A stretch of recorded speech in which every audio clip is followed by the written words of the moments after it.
Well, hello, everyone. Hey, thanks for joining us on Vacation Station TV live on Sunday evening. Hopefully, your night is going well. It's going great here. No complaints. Had a great weekend. Hopefully, you had one too. Have you one too? What'd you do over the weekend? Make sure you get into the chat room. Feel free. Chat room is now activated. Hello, Susan. How are you? And have fun watching whatever it is you're watching. Um, So, what did you do this weekend? It was great weather. You can't ask for better weather than we had here this weekend. In fact, speaking of the weather, it's actually going to get a little bit warmer, and that's I make no promises, express no warranties about what's going to happen with the fall foliage. Because as it gets warmer, that's not good for the trees. The trees then don't go to sleep because that's what they do. When it gets cooler, they go to sleep. They're deciduous. They go to sleep and they pull in the chlorophyll moth, and then that's why the leaves change. It's actually going to get warmer, so this could trigger them to come back again, and that's not what we want. Because tomorrow it'll be probably a high of 73 and an overnight low in the 50s, which that's not good because we really do want weather into the 30s if at all possible. Somewhere, anywhere from 35 to 39 degrees. 40 is okay, but after you start tipping into the 40s, that's not really good for having a good fall festival type time. And then the rest of the week, it's just going to get warmer. Actually, we'll see temperatures Wednesday, Thursday, Friday into could be 80 degrees in some cases. So I don't know what to tell you there. I don't have anything to do with the weather. I just tell you what I see and what happens. Went out today with Marie, and she might be coming up soon. She fell asleep, so I didn't want to bother her. She works very hard, that girl. But I got more footage that I'll show you. It's really pretty. We drove around a lot, and I'll be bringing you more footage. I was going to load up some more today, but it's really the same as yesterday, and I said, I don't want to keep overdoing it. It's too much is too much. So I said, all right. But today I got some good stuff, and I'll load it up later. And then tomorrow I'll go out. Now I'm not going to, of course, I'll shoot the footage, but whether or not I put it up, that remains to be seen. I'll be going to some different places tomorrow. I'm not saying where, but I am going to some different places, some cool places, and hopefully we'll share them together. So jump on board. The chat room is available, and that's another thing that I wanted to do. I wanted to invite. So there. So I'm not going to make that same mistake I did last week. I haven't been up here and I haven't been in the upstairs studio in a while. I'm downstairs a lot now. It's just because it's easier for me. Coming upstairs is like, oh, I got to go all the way upstairs, turn everything on when I got everything on downstairs. There is the key gen that you need right there, or just come on board. Or if you want to type that in, that's fine if you want, but I could send it to you. But there's the key gen to come on live, and love to have you on live with me this evening. And heard from David Fontaine and his wonderful family. They're in town, and I will be meeting them. If he's listening now, I didn't get a chance to email you back. And David, I'm so sorry. I didn't check my emails yesterday and late. I guess it was Saturday night. I've been on the road with or without Marie. I go out and I shoot footage. And I come home and I weed through the good footage and delete the bad footage and then keep certain footage for myself. But I didn't go through my emails, and I apologize for that. But I did get an email from David saying that he was in town. And so we're going to meet up for lunch, and we'll chit-chat, and I'm sure we'll shoot some video. And feel free anytime you're in town and you want to meet, as long as I'm in town, I'll be more than glad to meet with you. I know some people coming up this coming weekend. I think Stanley Steamer, Stanley Speed, Stanley Steamer. That'd be a good name for YouTube. Hi, Tommy. Good evening, my friend. Let's invite you in. I forgot. No, there's the invite. Clipboard messenger right there. Put that in your Put that in your thing and come on over. Come on over and sit on down, my friend. Yeah, I had some stuff I wanted to talk to you about anyway. Wait, let me get this here and finish reading. Oops. It would help if I did that. Oh, you're sitting in traffic on River Road after dinner at Bennett's building. Bennett's barbecue. You're in town then, I'm assuming. So you made it to town? I know you were in Asheville. I saw your Asheville video. That was very good. I like Asheville. It is a crazy town. But we fit in. You know the town really, really well, being a musician. We fit in that atmosphere, that hippy dippy atmosphere, that crazy vibe atmosphere. And I have no problem with it. Some people get offended. I don't care. I like crazy people. I'm one of them. So I fit right in. I think you are too. You and Teresa? Yeah. Hi, Teresa. How are you, dear? I'm having some coffee. Tommy, I wanted to share with you if you're listening. In fact, I wanted to tell you this several weeks ago, but I get so confused here sometimes, and often I get confused. Share a group with you that I discovered, and I discovered them around 6 months ago, but I failed to tell you, and when I do think of it, I'm not on air with you. But it's a group from Germany, and they're called Parav Stellar. Parav Stellar. In a second, I'll type it in for you so you can see it. Really interesting group. Different type of sound that I think you might appreciate being a musician. And anyone who's listening, feel free to listen to this. Parav Stellar. I wrote it down here. Parovstelar. Parav Stellar.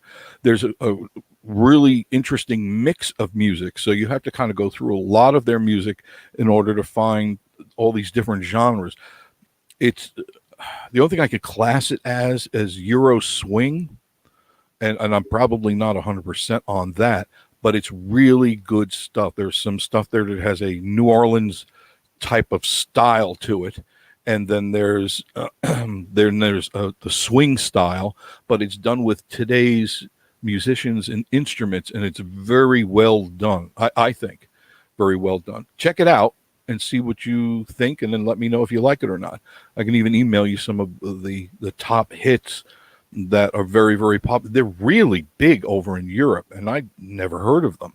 And I just stumbled on them one day, and I go, "Whoa, this group is very good. This is a very tasty type music, toe tapping indeed. It's not country, it's not rock, it's not rap, it's none of those. It's, for lack of any other better term, Euro swing, but it's not all swing music. Good stuff, and many different artists join in on this. It's not just a group of 4, 5, 6 people. There's many different artists that are part of this Parav Stellar. Okay, there it is. Where is it? Hello. Let me get you in on the screen. There you are, my friend. Add to screen. Hello, Teresa. Hi. How are you? Half what you said. I know. I understand. Is your signal good? Do you have a reasonably good signal? I think so. Yeah, it's pretty good actually. I think so. I'm trying to get it. Of course, Get it I straight. watched one of your videos the other day about the back roads, and of course, completely You're lost. slipped my mind what you said. So You're lost. now we're sitting in traffic on the main drag here in Gatlinburg. There. Oh, well, it's always crowded there, right? This time of the year, Tommy. This is just how it is, and there is a back. Too bad. Did you go the back way in Gatlinburg, or are you in the middle of Gatlinburg already? We went down towards the, where the park starts, and ate at Bennett's Barbecue. Okay, that's where you should have exited, right there. Yeah, well, we're back headed towards Pigeon Forge. You know where Jose's? Yeah. Anaquista. We're right in front of Anaquista. Okay. If you would have left Bennett's and made a right and went towards the national park, Yeah. as soon as you cross that threshold, you would make a right there. That's the bypass. That would take you completely around the back of Gatlinburg and down. It'll junction with 321 very far down, so you would avoid all that downtown traffic. Well, Now you know. We've done that before. Yeah, but we didn't do it this we time. didn't do it this time. That's Now what I you're get paying for the not price. You know, you think Trying of, to- I would have ears to listen, but I Oops. didn't listen. I know. So now you had, I enjoyed, where'd you go? I lost your signal. Nope. I know in Gatlinburg there are some dead signals because yesterday I tried doing a live broadcast and everything was going good. Black screen, completely black screen. And it didn't clear up for 20 minutes. And that's right where I was stuck in the middle of traffic, but pretty close to where they are right now. I could not get the signal to come back on. And I tried. I kept trying. And then all of a sudden it popped on. I don't know what happened. It was there. There we go. Okay, you're back. Okay, I don't know what happened. No, you're in the area that I lost my signal yesterday. There's some dead spots there. And I was doing a live broadcast, and right in the middle of a word, the screen went black on me. And for a good 15, 20 minutes, I could not get it back on until I actually left downtown Gatlinburg, and I was on my way out, and then the signal just popped back in again. I don't know. Yeah, it's a sketchy deal, but I've really been enjoying your video. Thank you. So Thank you. good, man. I enjoyed yours today. Listen to me. I love your Asheville video. I miss Asheville. I want to go down. Marie wants to go down there. I think it's a great place. Nashville, yeah. Nashville. Nashville. I want to go down there. I enjoy that. Well, come on. You know, we're back at the Opry now, playing to a live audience, like 1,100 people. Wow. And, Very it's a nice. 4,400 seat auditorium. But social Opry House is. distancing. But Social they're, they've got some people from Vanderbilt University, some specialists that kind of hang around and make sure everybody's doing the right thing with the masking and the, I understand. and the social distancing. But it's a good thing. My mother watched me on television last night. She said, I couldn't tell it was even you wearing that mask, It's like, look, it's not my show anyway. It doesn't matter. You should wear it more often, she said. I said, well, I'm liking the mask. That way they don't know who it is. Exactly. I understand. But anyway, Jeff, whenever you guys come to Nashville, just holler at me. I would love to. I look for them. Usually, under normal circumstances, they allow me backstage guests. Oh, how cool. And, I would love that. I would very much love that. And I think it'll get back to that pretty soon. Yeah, that's probably not going to happen for a while. Just like everything else, everybody's scared and everybody's hiding in their closets, like always. It's just, Yeah. I understand, and there are increasing in cases and stuff. But I guess like you, I keep my distance from people. I don't go into deep crowds if I can, and I wash my hands all the time. Here's something I thought of. Give me your opinion of this. All this time for the last 6-8 months, they say wash your hands, right? Right. Okay. If the germ is on your hands, where does it get into your body from? Through your eyes. I and was your- understanding if Keep going. Keep going. I was understanding that if it's on your hands and you touch your face or Okay. your eyes Yeah. or that's what I was And your told. mouth and your nose. Yeah. So why all this time haven't all these news anchors, why aren't they saying wash your hands and your face? I could understand that. Oh, because exactly. the germs they could be on your face, and your hands may be the cleanest in the world that you could do neurosurgery, but your face could have the germ. And what do you do? I mean, they should have said wash your hands and Well, face. ahead. That's right. And another thing I've thought about through this whole thing is I don't think anyone in our country, any of the specialists, I don't think they could say without a doubt that it could not just be floating in the air somewhere, pockets of it in the I air. agree. It's waiting You know, for you. I think that, I think there's so many different ways that One can get it. and I Yes, think it was, I agree. and I'm, of course, I'm of the conspiracy that it was done on purpose. I believe it was done on purpose. Yeah, I get. I'm agreeing with you on there, and I believe it was, especially after I heard that Chinese lady. Did you see that interview where she was a scientist? Did I you? did, and they've locked her parents up, and Wow. So that's got to tell you something, doesn't it? yeah. Absolutely. Right? If there was nothing to it, why would they do that to her?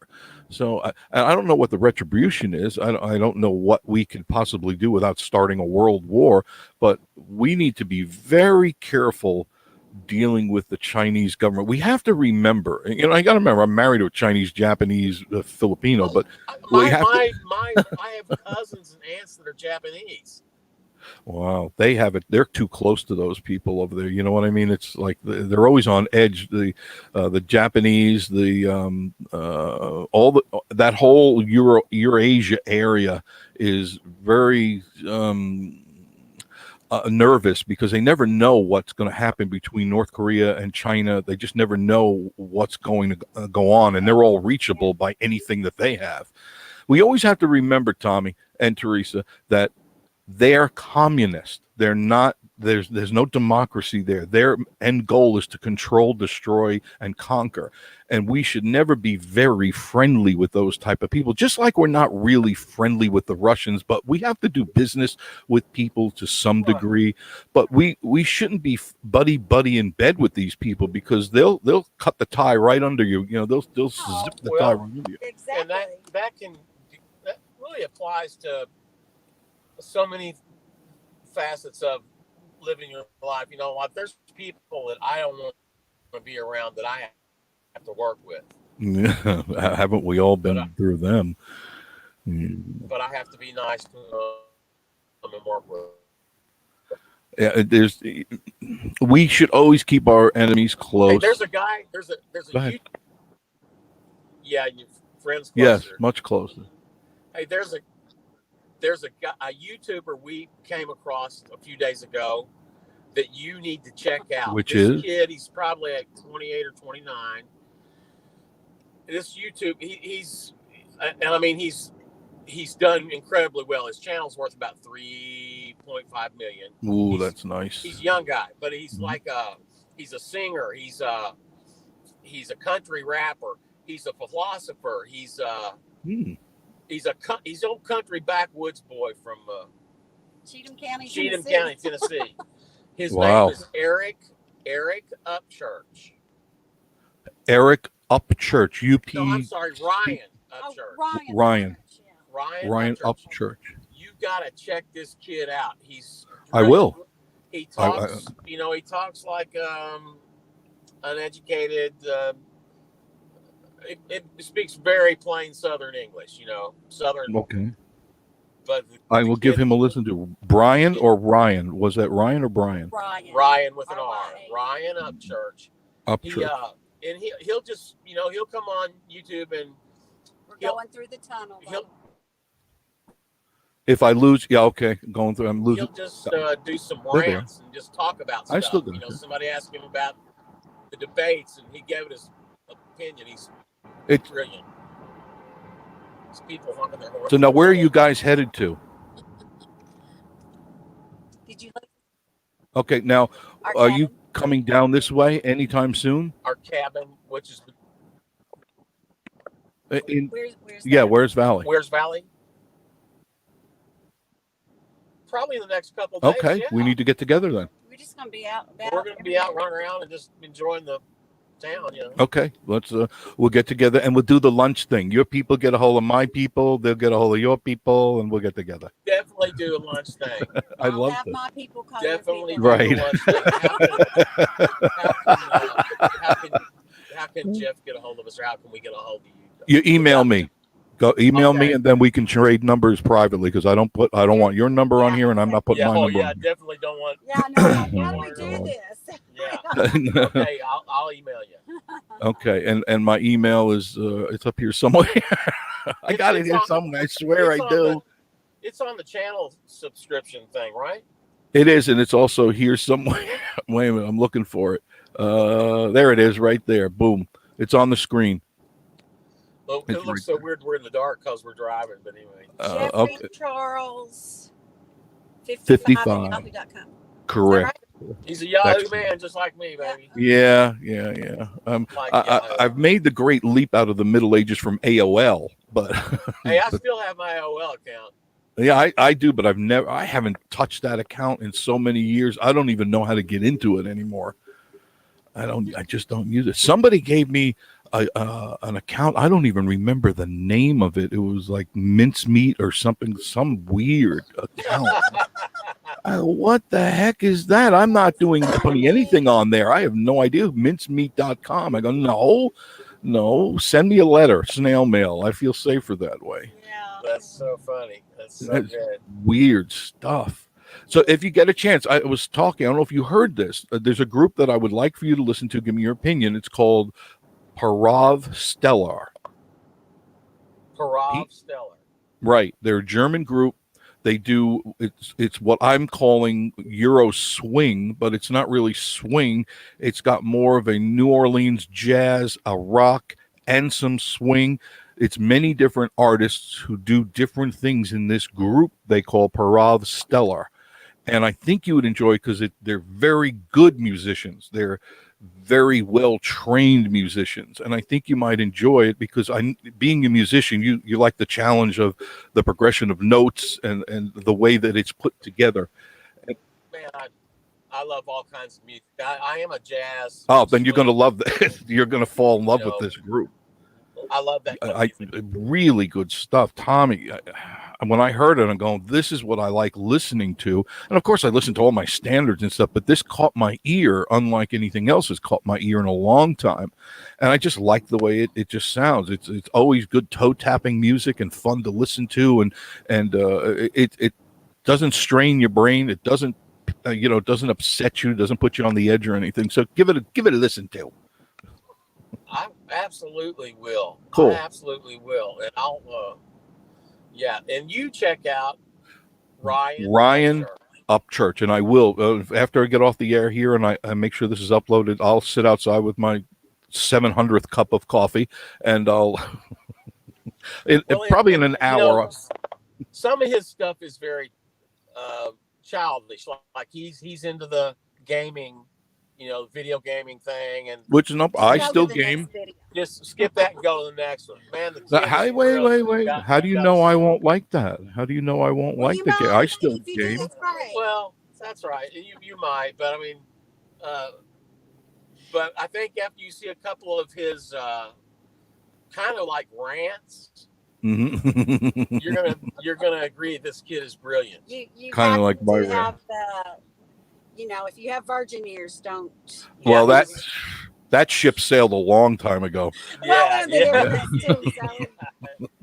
like in bed the other night, and we watched like 3 or 4 of his videos back to back, and it was like midnight, and I said, "Oh my God, we got to go to sleep." But we just kept watching him. I need to wash my ears out. I cannot believe what I'm hearing. He's brilliant. He's comical. He really is. I probably would enjoy him. I think I would believes probably. a lot of the same things that we believe. And probably some of the stuff I do too, because I really, guys, I hold myself back. And Marie's always poking me. You can't see below my waist, but she's always poking me because what I've done all my life is attack, and philosophize but she says, no, this is not what we're doing. I agree. This is not what this channel is about. But I do get off on my rants sometimes. What I was meant by he believes and thinks a lot like us is I was including you. Because it takes one to know one for sure. Yeah. You talk about Marie, like poking you and stuff. I'll do that to Tommy, and you know what he does?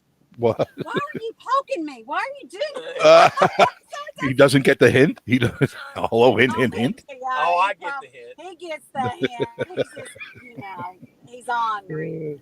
No, he's funning with you because he knows it's irritating you too. Oh, I know nothing worse than being a burr in someone's saddle. I love it. I love it. I lived for it. I couldn't wait to get up in the morning just to, excuse my language, just to piss off people. That's what I did. Oh yeah. I couldn't wait. It just was so much. I used to like to drink and then start texting people I work with. I didn't need alcohol. to do that. I just was told him normally the like other that. day, you can't do that. Don't be That, doing No. that drunk texting is Oh man. not a good thing. No, it's not, because you're going to be taking that walk of shame when you go to see those people yeah. next time. Oh, I'm so sorry I said that to you. Yeah. I didn't mean it. Well, the And of thing is, I'll look at stuff back and think, man, yeah, it's pretty hard, but I really meant that. But Of course you did. It was in your mind. You just were holding it back because we have a little bit of class and we try to have demeanor about ourselves, and we don't you don't want to embarrass the wife. You know what I mean? That's Because right. And Marie always and Teresa, I know that you're not a political person, which is probably smart because the two of you'd be going at it. Oh, you are. You're political. yeah. She's about as far right as Well, and you are left. no. I didn't think so. But I mean, I got to share this with you. I had these two people that were very friendly with. They're much older than me and much older than you guys, and I love them. But they alerted me the other day that they are truly leftists, and I've never ever thought this. And they're very conservative people, but for some reason they have this thing about Trump, and I couldn't. And I go, What's the matter with you? Do you not see that if this other guy gets in, we're talking about the beginning of socialism, and it will happen quickly like it has in all these other countries, and you can't let it get in. You can't even have a crack in the door because that's all these people need. And I could not convince him. Tommy, I tried my hardest with everything that I know, and he was just, nope. And I go, man, I hope people don't think like that, because they're going to wake up one morning and they're going to wonder where their money went, where their 401ks went, where their land went, where everything went. It'll be gone the next day. Being self-employed, yes, for all these years, this is probably a little off topic, but health. No, go ahead. I want to say hello to Larry real quick. Crisco's Country Life, Larry Greenman, Dan the Mountain Man. Stick around, and if you want, come on board with us. Because this is what we're here for, all of us. So go ahead, Tommy. Complete. Go ahead. But anyway, I think we covered the health insurance problem with Obamacare. That it cost me thousands and thousands. And it'll only get worse, Tommy. If this other clown gets in, we're in trouble. The penalties of that, and the other thing about that is, with those people, they will not listen. No, there is no talking to these people. They want you to listen. Yes. But they won't listen. No, and that's the dangerous part, because they're not open for negotiations at all. I had breakfast yesterday morning with one of my daughters, who is 27. Mm-hmm. She's a school teacher, and they have brainwashed her. Teachers union. Oh man, that's not good. I said, "Have you voted yet?" Yeah. I said, "Well, who'd you vote for, honey?" She said, "Well, it wasn't Trump." Oh goodness gracious! And I said, "Oh no!" So Tommy, we need to talk sense into that girl. Before either. So we've got 2 girls and 2 boys, and they're all in their late 20s. Teresa, have a talk with your daughter. So we've got 2 daughters that I think are pretty liberal, and the 2 boys are definitely right where they need to be. Yeah. Right of center. Yeah, exactly. They will tell you like it is. Good. I like that. I respect that. Our oldest son, Austin, he's in Syracuse, and so what he's around. Yeah. So. How is he doing? How is he doing about that? Well, he said he has to bite his tongue a lot. Good for him. Well, it's better than getting into an argument or a fight, because it's a no-win. Can't. Well, he's a smart guy. I mean, he's good. Because all they'll do is yell louder and louder. There's no listening. There's no open dialogue. That's right. That's why I don't talk politics. Good. He's smart. He's a smart boy. He's a very smart boy. He really is. He really, he's hip to it. Now, Lloyd, he will probably argue. Lloyd would fight over. Yeah. Really? Our youngest son, he's a bully. He's a redneck bully. He's a bully. But it's interesting that you have a family that is not just one way. They think for themselves. It is. Well, And they're we've always taught them to be that way. well, right? they're college educated, Good. and I blame a lot of the beliefs because they would spend several months away from us, Right. the two girls especially. And Yeah. How did they? Are the girls more influenced more than the boys? from their schools, I think so. Really? Yeah. Now, see, Brooke, our daughter, our oldest daughter, went to the University of Miami. Mm-hmm. Donna Shalala was the president of the school at that time. She's Big got liberal. pictures with Donna Shalala. I know. I mean, you know who she is. And then Lucy, she's always been conservative until she started teaching school, and then she, I think, started listening to the teachers union. Mm-hmm. She said, "Well, Trump's going to get rid of." She teaches choir And music. And She's a music teacher. and she said, "Well, Trump's going to get rid of our program. I can't vote for him." Like Where that. did she hear that from? I don't know. We- I don't That's the know. last thing on his list. I mean, he I doesn't know. think it's the teachers union. I think. Yeah, the he's not concerned with that. No. He don't care. He Yeah. exactly. That's not on the top of the list of No, anything that he's I- worried about. I think she just got influenced by, That's what happens. and for her to, Peer pressure. yeah, I think for her to vote before she even talked to us was like, wow, Yeah. that was odd to me, but whatever. Well, you know why? Is because I think deep down inside, she knew it wasn't right, but the influence is one side of the head and reality is the other side. And maybe she knew that it really wasn't true, but she could be being influenced by the people she works with, where she Well, can't even absolutely. voice her opinion. Yeah, and it's so funny to see the difference between, like the kid I told you about, the YouTuber that's 28 or Mhm. 28 years old, how brilliant this kid is. Brian He didn't Upchurch. go to college, Ryan Upchurch. and his beliefs and thoughts, and then to look at my daughter, who's college educated and doesn't see. I mean, it was just Doesn't see the reality of it. Yeah, it was just. I so understand. It was so Here's odd. something to chew on for all the people on board. Thank you, and don't go anywhere. We got a lot of people on board tonight. I like that. Hi, The big- everybody. Hello, everybody. We're Wave not, to everybody. we're not going to keep you on here. Yeah. Oh, that's all right. We'll get everybody on, but this is important to me too. The big thing that people have been pushing is this $15 a wage nonsense.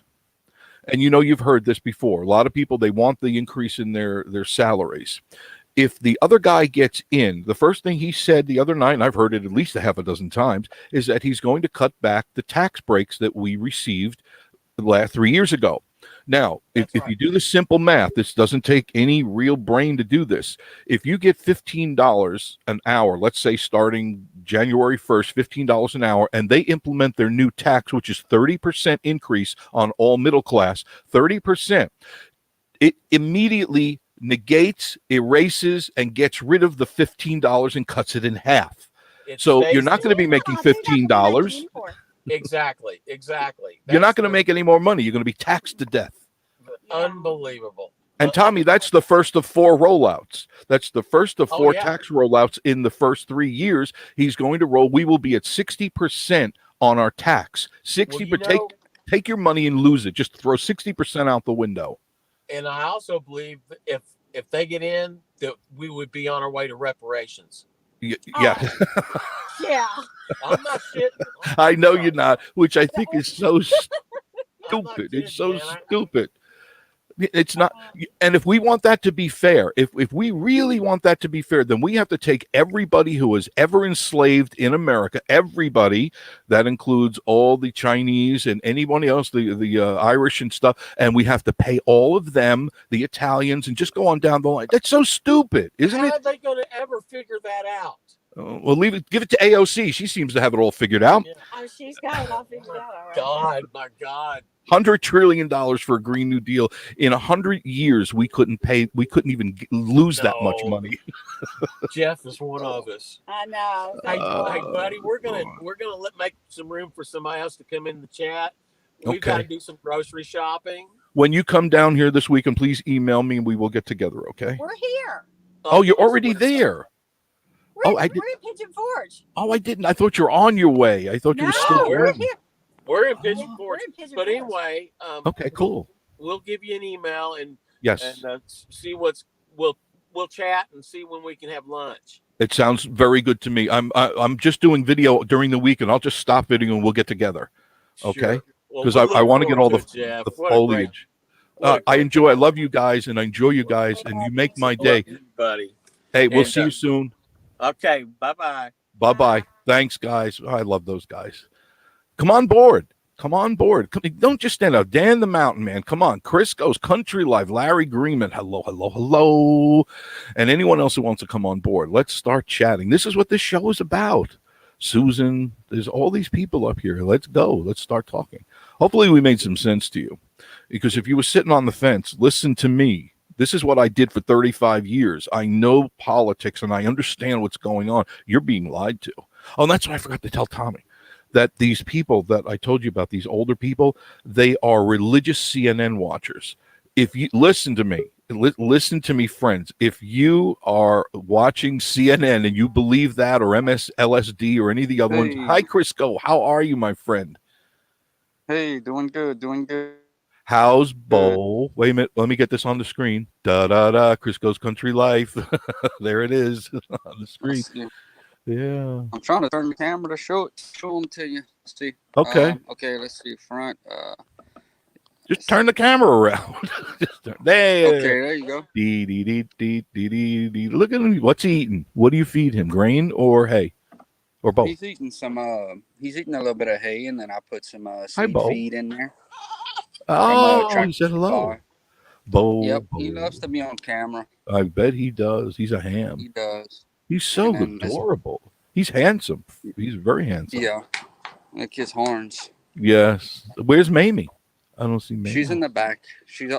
likes to be away from the camera, but she's really the boss, you know. Well, isn't it like all women, right? Yeah, yeah. she rules the roost. Like Vanessa, right? Pretty much. Pretty much. She keeps me. She just like Yeah. Mamie keeps Bocephus in line. Oh, she keeps me yeah, in I line, bet. so. I bet. Very good. Say hello to Vanessa for me. Tell her sure Jeff will. says hello, and Marie. Marie, I thought she was sleeping before she worked this morning. She worked 5 a.m., 5 to 2, so they called her in, and so she's trying to catch up on a little bit of sleep. How are you all back to normal now, Crisco? Everything cool? Yes, we finally got back to normal. We were out of power for 3 days. Yeah, I remember. I watched all your videos. I don't miss a thing. I commented as much as that. I felt bad for you. I didn't know, but to me, it looks like you had everything under control. Yeah, everything was under control. We had a light. We had a window in the bathroom that was blown out, but we're gonna Mhm. have that repaired. And we had a couple of trees that fell, but can't really complain. Could have been besides worse. that. You could have been worse, my friend. You weathered well, and without power, you did okay. I mean, you did good. You had your battery power. You had your you had the lights. I know you had your campfire there a couple of times, and it was very good. You got it all figured out. You're not afraid. You're not afraid of the dark, and that's cool. No, I do a lot of training for that. I do Yes. a lot of training. Very good. I'm glad you did. What is it that you do, Crisco? I'm asking. And if you can't answer, just go on to the next question. Okay. I do a little bit of farming here and there, Okay. All right. I met a guy today, and that sort of thing. we were talking off camera, and I was up in the foothills talking off camera, and he showed me his credentials, and he says, "This can't be discussed, right?" He says, "I'm not on camera," and this guy is a high operative. And I said, "No, sir, this will not be discussed." So I'm just leaving it at that. No names or anything like that. But I understand some people that I run into at times. They're not what they seem to be. Not in a bad way, if you know what I mean. That they have a job that they've got to do, and I respect that, and so I leave it at that. But so that's why I ask what you do. I thought maybe I don't know what you did. I just know that you do something, and somehow you make a living, and that's good. I'm glad you do that. Oh yeah, I do it good. I work hard, and I can tell you work hard. I know you're not a slug or a slouch. I just know that. yeah, I work really hard, and so one day one day with the good Lord willing, It'll pay off. we'll It'll be, pay off, yeah, Crisco. You're too young yet. yeah, You're only you're in your 40s, so you still yeah. got 20 years to put in, 25 years to put in. So it's not that long, believe me. You're going to turn around, wake up one day, and you're going to be 60 years old. But just keep doing what you're doing. It seems like you're living life. You're enjoying life. You got you got your a wife. You've got your kids. You've got the goats. Pretty Oh, much, you yeah. got the American dream, my friend. I got it. The goats. The goats. I They love did it. having goats, man. I really do. I went for a little walk a while ago, and Mhm. we're looking forward to the babies coming. And I made a That's nice. video today tossing around names. Well, now when do they do?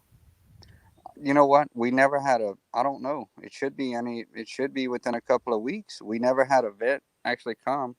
What is their Um, gestation period? 6 it's weeks, 12 weeks, it's 16 weeks? 150 days. But Okay. when we got them, supposedly the babies would have been born pretty soon. But I don't know. We Is never she had a vet. showing? Is she bloated and stuff? Yeah, she is. You know, you can look at her from the top and see her wide. Right. But Right. I don't know. What do they Hopefully usually soon. have? What they have, 2, 3? I have no idea because I've never had baby goats, so I don't know. Well, she had one litter from the people we got her from. They said she had two, and then one of them had died, and one of them lived and gave it a they'd sold it or something. But Hmm. they normally have one or two. I guess they're smaller, but the bigger goats can have up to, I believe, up to five. Wow. 5 at a time. Now, is she considered a pygmy goat or a miniature goat? She's a pig. Both of them are pygmy goats. Pygmy goats. Yeah, So they're both the of them. tiny ones. So yeah, they're obviously going to have a smaller litter, which is more manageable, I think, for you. Because if you had full sized goats, you would you would be up to your butt in alligators because they're a lot to handle. The little I ones are can more only imagine manageable. how strong they are. With their horns, as strong as this one is. But somebody was trying to sell some more goats not too far from here, and the wife thought maybe I would want to bring them in, but I'm not quite ready yet to do that. No, Because, don't overwhelm yeah, yourself. You got babies no, coming. You're going to have to pay that's attention right. to the parents and the babies. For all the That's other right. people who want to get on board, I just sent you the stream, Keygen. Come on board. I got room for 6. This way we Yeah, can bro, all come talk on with board. each other. I want all you guys to talk with each other. It's not just 2 people. I can fit 6, and if I wanted to be not cheap like I am, I'm so cheap. Crisco, I'm so cheap.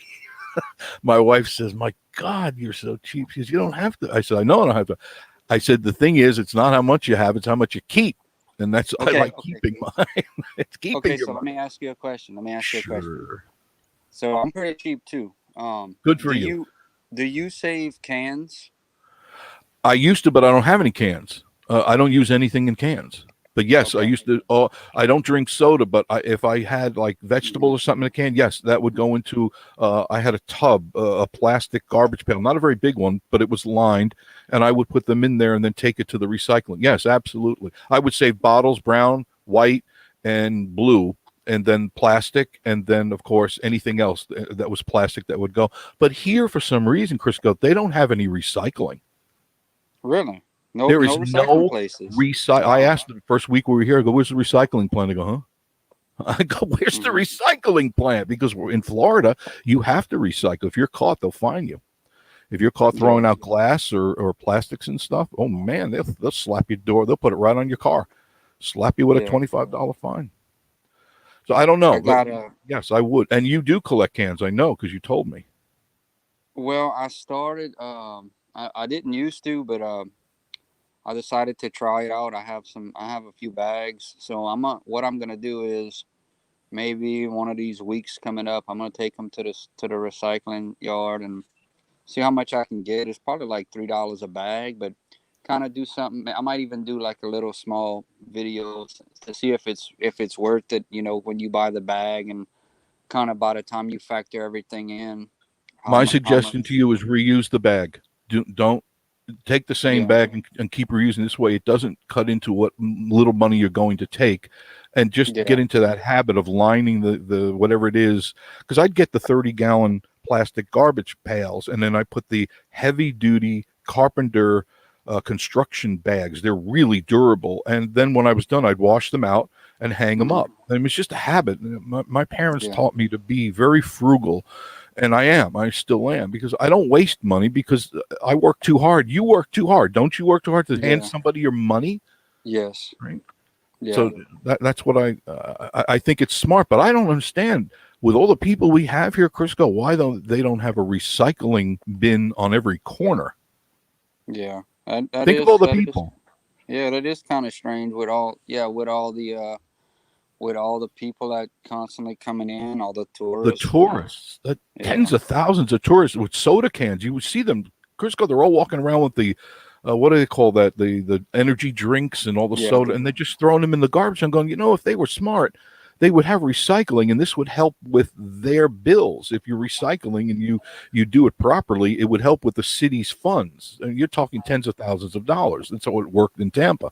So I don't understand. It's a little backwards sometimes here. I don't think they've caught up, which is they're going to be forced to do something, because the landfill can only handle so much here. And that's the problem that they've been facing for a few years, is where do we put the next landfill? And nobody wants a landfill in their backyard. You know how that is. Yeah, exactly. And another money saving tip. Okay, I'm listening. I got a money saving tip. So, do you save the ketchup packets when you go eat at a fast food place, or you don't? I never eat I never eat a fast food. So, but I would put them in my bag of stuff that had aluminum foil in there. I mean, I was a big saver. I was a big recycler back when I was living in Florida.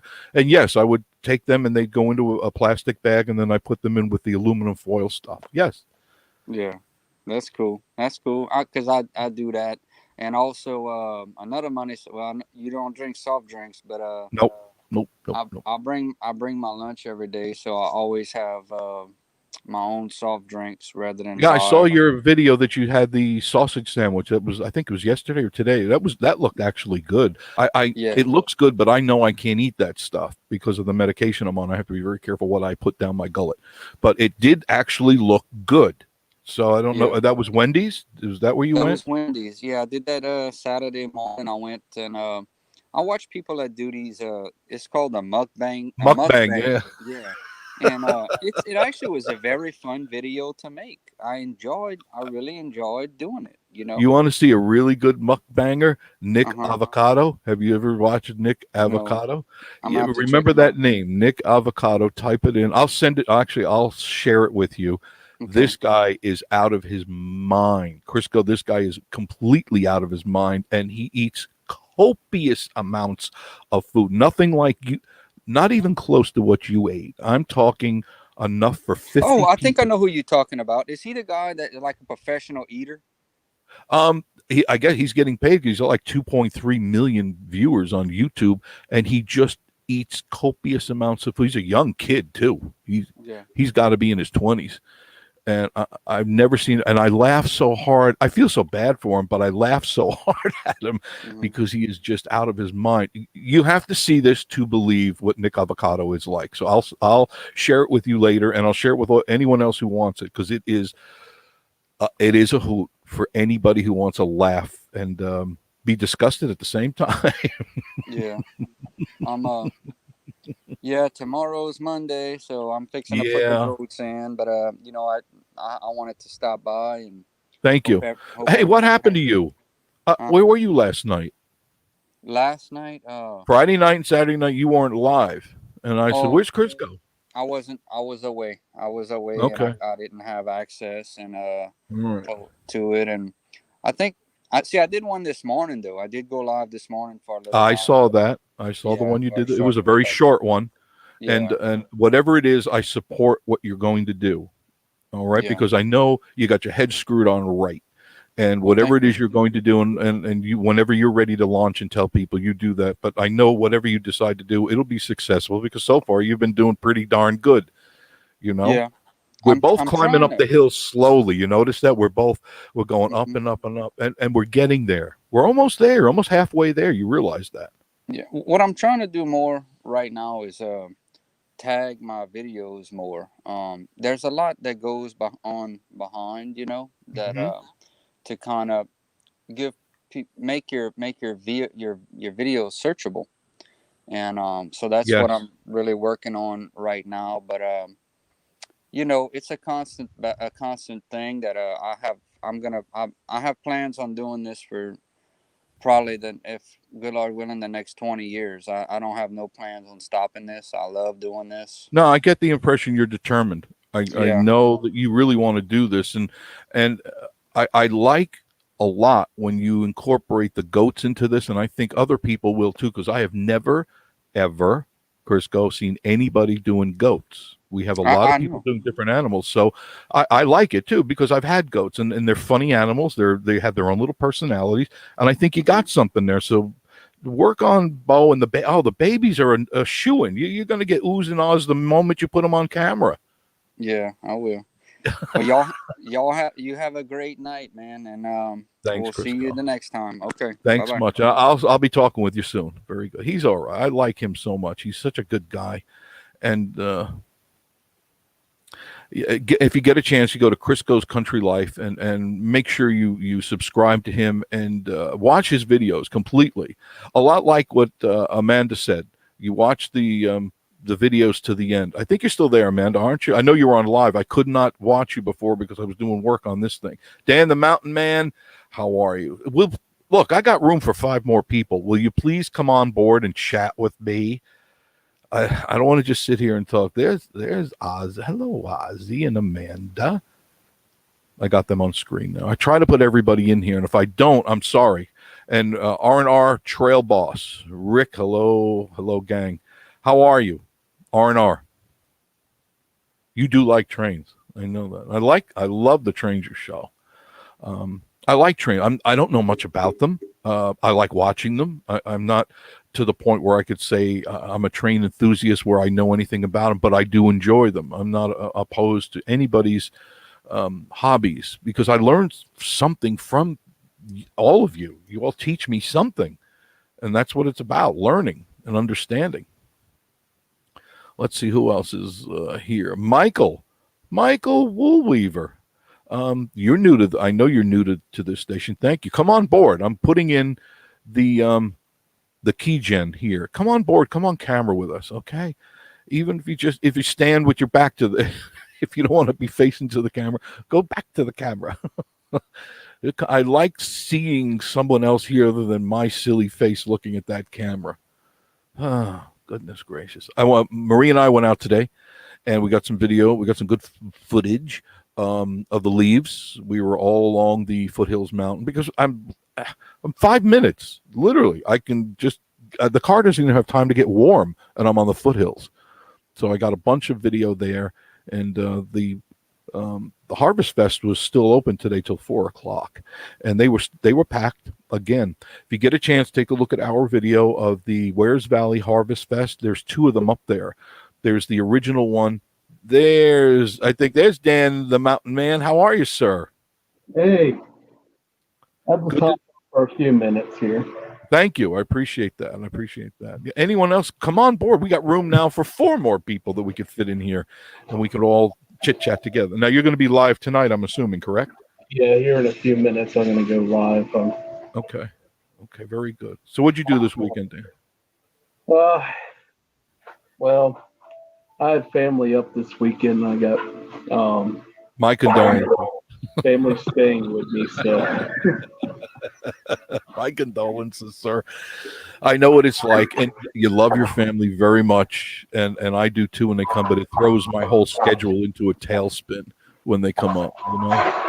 I can't make all the noise I want and do what I want, but that's okay. I love them enough where they come up once a year, and I deal with it. I understand. Well, it was my cousin came up yesterday, and it's been since Christmas we've seen him with all the stuff going on. Yeah, isn't it crazy? Did you get a chance to go out and get in any of that stuff? How crazy it was. Dan, I was just, when I come home, I was coming up 321, and you know where Walden's Creek Road is and 321. right there. That's where the traffic started, and it took me 35 minutes to get home, and I just live up the street, and I go, I can't even go home. I'm stuck in the traffic, and there's no Yeah. back way. There is no back way. I can't do a video on the back way because there is no back way. So that really got me aggravated. It's like, oh, great. I shouldn't have posted that video. I shouldn't have done that because all the people are coming up 321 now. And I go, what did I do? What did I do? The Harvest Fest, Dan I was there Friday morning at around 9:00, and the parking lot was already full. They were turning away people to park anywhere else. The police had to come in. The line went all the way down, like I said, to Walden's Creek Road and all the way past the Foothills Parkway. And it was a dead standstill. Nobody could go anywhere. It was amazing. The fair was a huge success. Huge success. But they need to think about parking next year. They really do. They need to get this in order. Yeah. For as much as Gatlinburg and Pigeon Forge and Sevierville cater to tourism, some of the things it seem like they dropped the ball on a lot. I agree with you. They need to get on top of that. You know? Somebody had said there's compost. Was it you, Dan? Yeah, I do a little bit of compost here. I do leaves, grass clippings, and any if I got like white paper, I don't do colored paper goes to recycling, but if I got like white paper, right, I'll spread it and put it on the compost pile, and the kitchen scraps go on the compost pile. And Michael Weaver was saying that he thinks that there's a recycle center near the sports complex. I'll go check that out. If there is, then I will start bringing my stuff there for sure. And here where I live, they got a bag for bag program where you got a bag of recyclables for a bag of trash, and it's free. So, that's an incentive. So I usually have more recyclables than I do trash. So that's always good. Do you burn your own trash? No, I take it to the dump, and because I usually got enough recyclables to cover it. So that's good. Yeah. And we can't burn up here at all, anywhere, nowhere around here at all. Yeah. They'll find you fast. They'll get you good for sure. You can burn here. They want you to get a permit, a burning permit, but if you don't get one, as long as it don't get out of control, I haven't heard anybody actually, unless they got a burning ban going on that they don't do too much. Right. That's one thing we don't have to worry about up here is that we've had enough water. I forget how many, 12 or 17 inches above what we should be. So everything is good and damp. We're cool. Everything is good there. Yeah.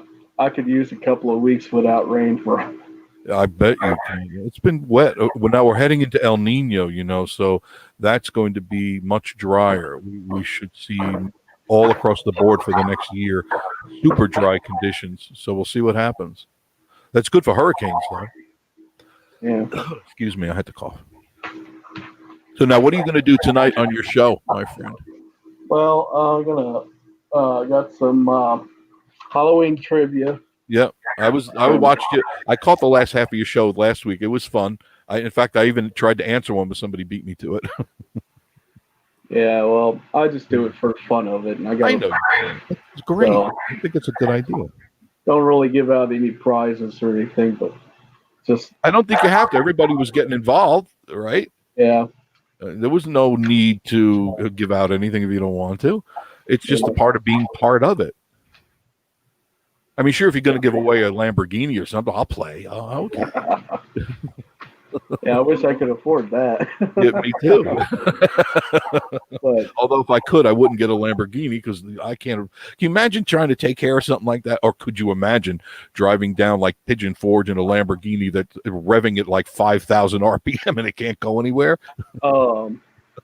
Well, what I remember is that I went to Lenox Square Mall in Atlanta with my friends several years ago, and they had a Maserati on display, and I took a look at it. They wanted over $100,000 for this car. Yeah. I looked at the gas mileage, and it was like 4 miles to the gallon, and I think that was the highway. That was highway 4 miles. You would literally have to stop at every gas station. You couldn't pass them. You'd have to stop. It's I'm ridiculous. like, oh my gosh, if I was paying that much, I better get at least 30 or 60. And this is when, Exactly. 20 to the gallon was. Why would you buy a car that only gets 4 miles to the gallon? What? And one that you can can't afford it. You know, there are stupid rich people, and then there are rich people, and that goes into the category you're an idiot if you buy one of those cars, because you can't rev it up, you can't drive it anywhere, and if you don't drive it the way it was designed, you've got to take it to the mechanic all the time to have it cleaned out because they carbon up. So it's like, why? Just to show off that you have one? I think if I was ever rich enough to where I could afford a Maserati, I'd still get me a little cheap car, Sure. or a little pickup truck, and be perfect. Drive around. Because I agree with you completely. Don't show. The last thing you want to know is bring attention to yourself that you've got a pocket full of money, right?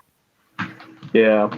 Right. I always say the people that are actually truly rich, you don't know it.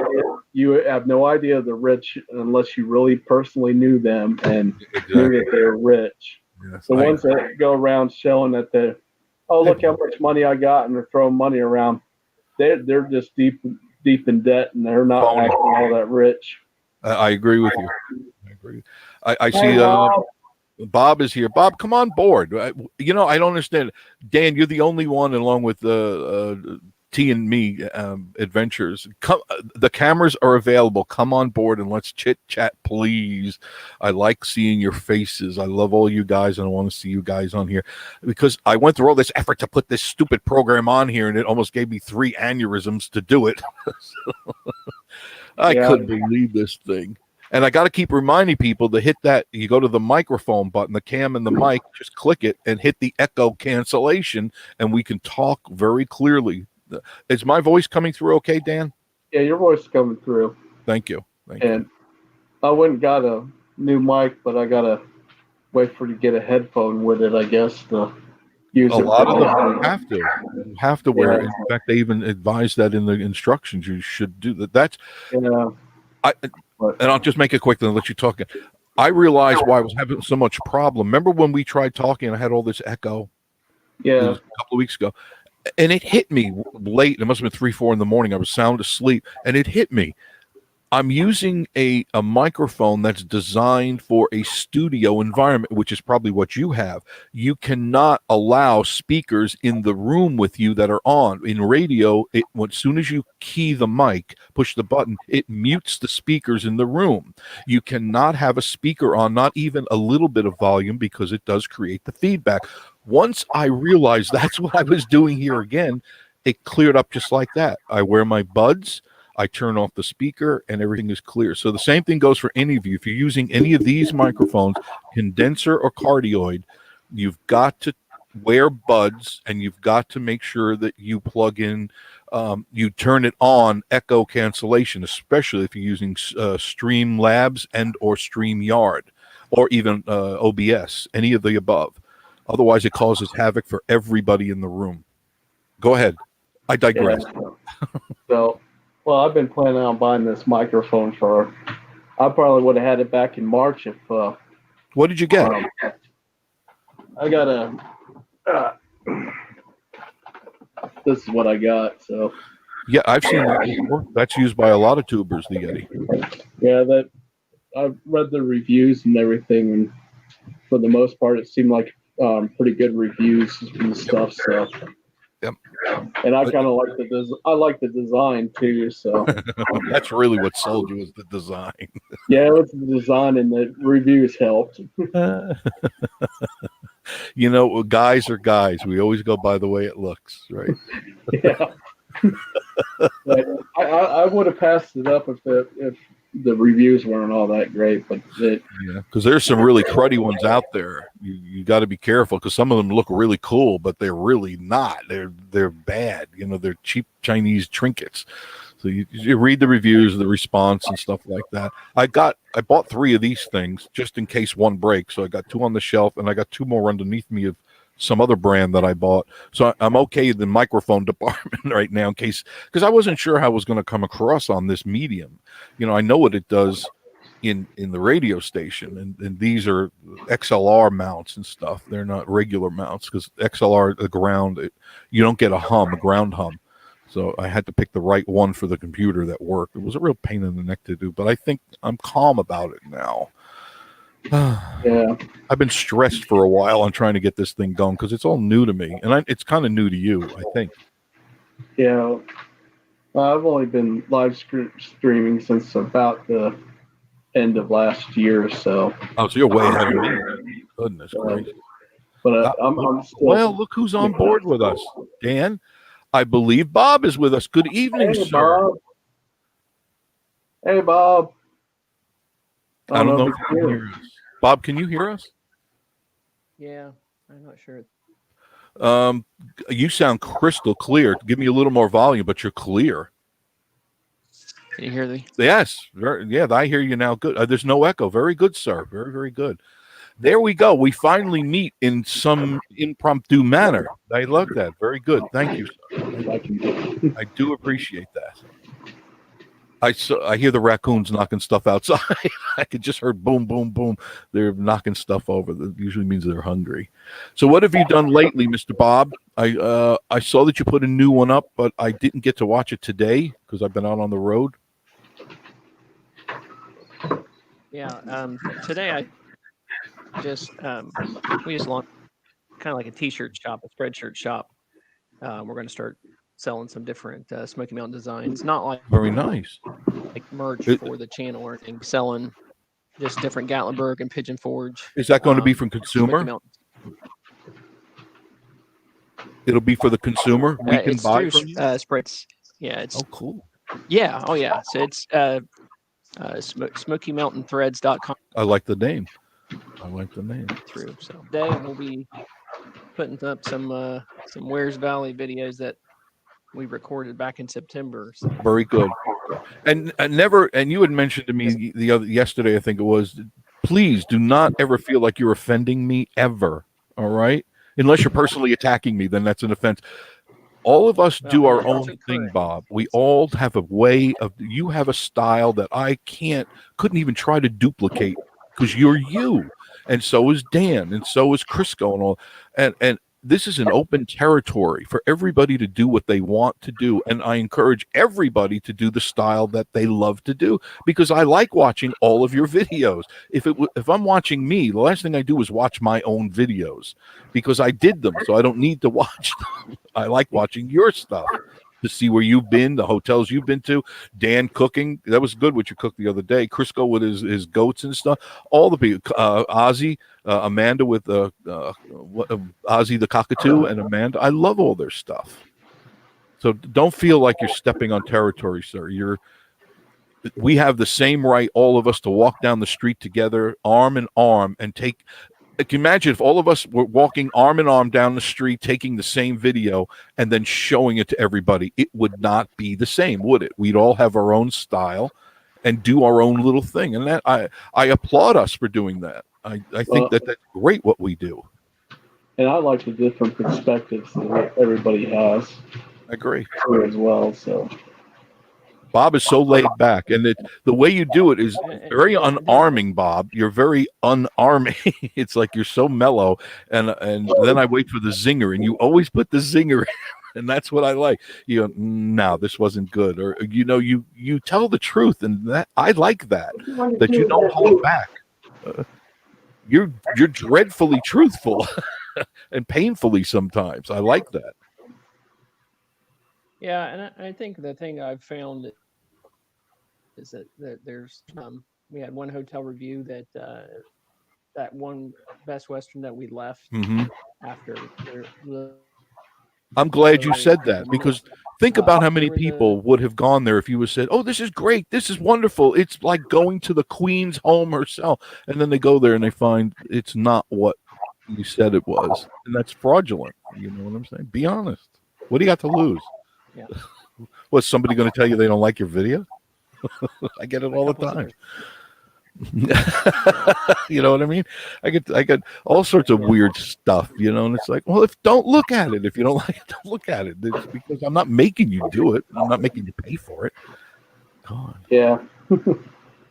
right? So what do you got up your Bob? When are you coming back down? I know you're up north of Yeah. here. When are you due down here again? Next week or this coming week. This is so good. I really would like to get together with all you guys. If we could arrange to get together and meet everybody, I would be so impressed if we could do that and just talk and trade our stories, because I think we could make a good group of people who are like-minded, because we all have something in common. We're all trying to get to go somewhere. And if we all stand together and plow through the streets, I think we'll make it there. If you stand alone, you usually end up alone. So we got Eric Carter on from Ohio. Eric, how are you? Yeah, no, I agree. And I definitely think that we need to, at some point, have some sort of meetup. I'm all get for. together. I think there'll be a few YouTubers that probably wouldn't be present, but I definitely think it would be beneficial for us. I agree. I think if we put together a coalition of like-minded tubers, I think we could all help each other get to where we're going, because it's the trick of the trade that if you know something I don't know and I know something you don't know, but it could help both of us, why are we even keeping that from each other? Let's just go there, and then together we'll all be where we want to be in nirvana. You know, we'll all have YouTube nirvana. We'll be in Utopia. And I don't have any problem with that. I don't have any competition. I am my own competition. I'm not your competition. You're not I am my own competition. If I don't like my video, then I have to compete with myself to make a better video. That's it. I don't care about everyone else. Not in the bad way. It's like I don't get up in the morning and go, you know, I'm going to outdo that Bob and that Dan. I'm going to make them look like garbage. I don't get up in the morning with that type of attitude. I got enough to worry about in my life. I just want to have fun with the camera. How do you like your GoPro 9? Actually, I have the 8.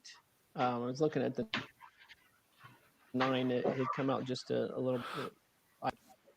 I wanted to buy an 8. That's why I asked you. Do you have no problems with it? Because I have the 7, the 6, the 5, the 3, and 2 3s, and I like them all. But the 8 has a few more features, doesn't it? Yeah, I like it. It has this. It's kind of like it kind of crops out that fisheye. Makes it more of a square. When you put it in linear, So, do you shoot in linear or do you shoot in wide or linear. super wide? Right. So linear just crops it down to that. Yep. That The little area. little box that it's really well. Yeah, because if you get in front of the linear, you can see your face get wide. You got to kind of stay out of that center. You know, when you're shooting, these are things you got to remember. Otherwise, you start to spread out a little bit. And it's because usually my wife goes, "How come you look so fat on camera?" And I tell her, I said, "Well, because cameras put 30 pounds on you, no matter what you use." And she goes, "How many cameras are you using?" It's 10 pounds. Goodness gracious.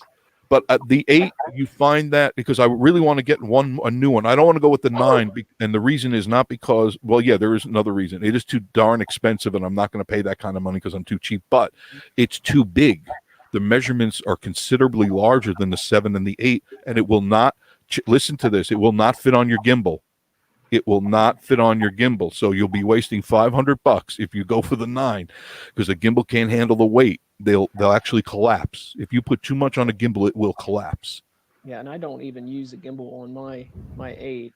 The internal stabilization does well enough for what I'm doing. Walking around with it, I don't even need a gimbal.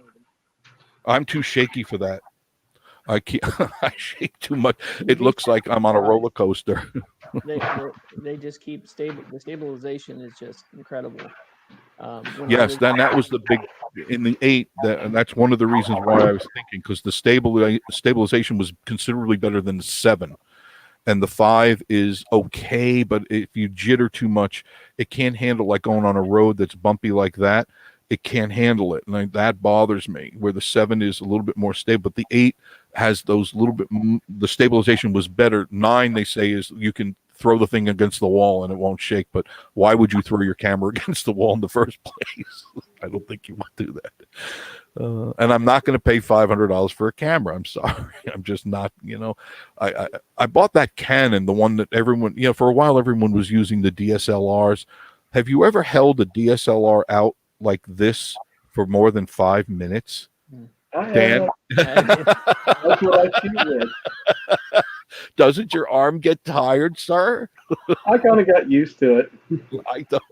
but You're gonna have a Popeye arm. You're gonna I have one work big. ways around it. God, I tried, and my hands just keep going down and down. I go, come on, get up.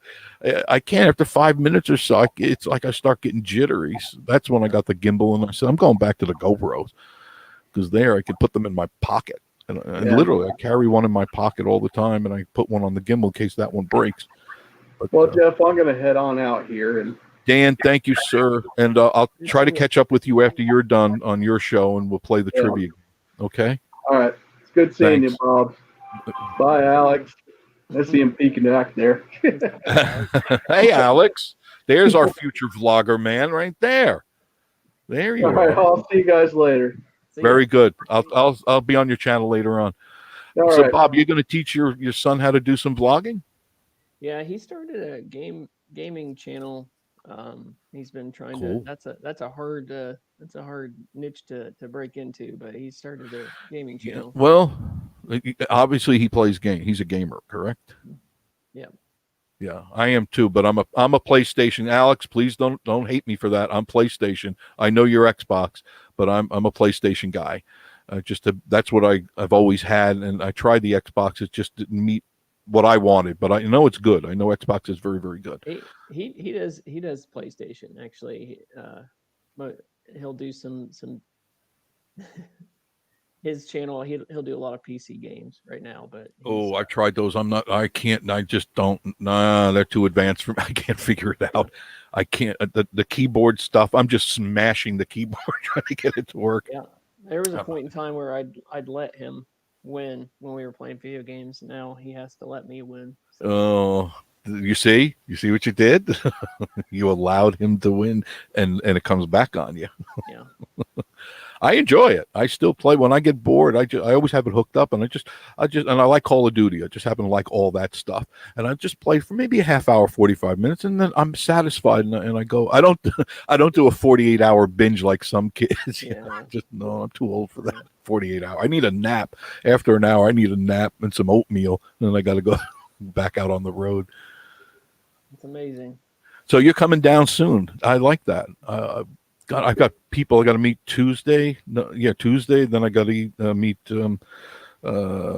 Tommy and Teresa. I guess Tuesday or Wednesday. When you come down, I'd like to meet you guys. It'd be so cool to get everybody in one place. We have to rent a hall. That's what we need to do. Rent a hall and get everybody in there together. We'll rent LeConte Center and we'll do a YouTube show. Yeah. I mean, and I think that's important, and I definitely think that we all need to work together as much as we can. Because we all are so different. Like you watch the Very. Smoky Mountain channel, and every angle. There's this channel Fridays Forever. I don't know if you've seen their stuff. I think you've commented on a couple. Which one's with us? Fridays Forever, I think. Yes. Often I go to theirs. Often I watch their stuff. Their storytelling style again It's very unique. completely different from everybody else, and I love it. I like all of them. Each one has something to offer. You have it. Everyone there has something to offer, and I don't know why so many people fight against each other, because it's so stupid. It doesn't make any sense to me. It's boy, we got all these people. AJ Play too. Larry Green. I'm sorry about AJ. Annette. There's Annette from Wisconsin. Hello, dear. If you haven't subscribed yet, please subscribe, comment, and like, and help us get to where we're going. Are your numbers going up now, Bob? Yeah, I posted that video from Donut Fryer, and I went up about 40. They make good subscribers stuff at once. there. They make good stuff there. Yeah. Fattening stuff. I got to stay away from there. But I think that point's true, is that everyone keeps just growing, Mhm. and it's not exclusive to one channel. Nope. It's when you got 12 million people coming through an area every year. No, it was like every day. No, that was yesterday. 12 million Yeah, came that's what through it- here. What it feels like, for sure. Bob, I've never seen so many people. I tried that stupid mistake I made yesterday was I was in Pigeon Forge and I said, I'm going to go up to Gatlinburg and shoot some video. Big mistake on my part, because I got up the street where you cannot turn around, and I realized that line was all the way to Gatlinburg. So I got off on the bypass, and I figured that was going to save me time.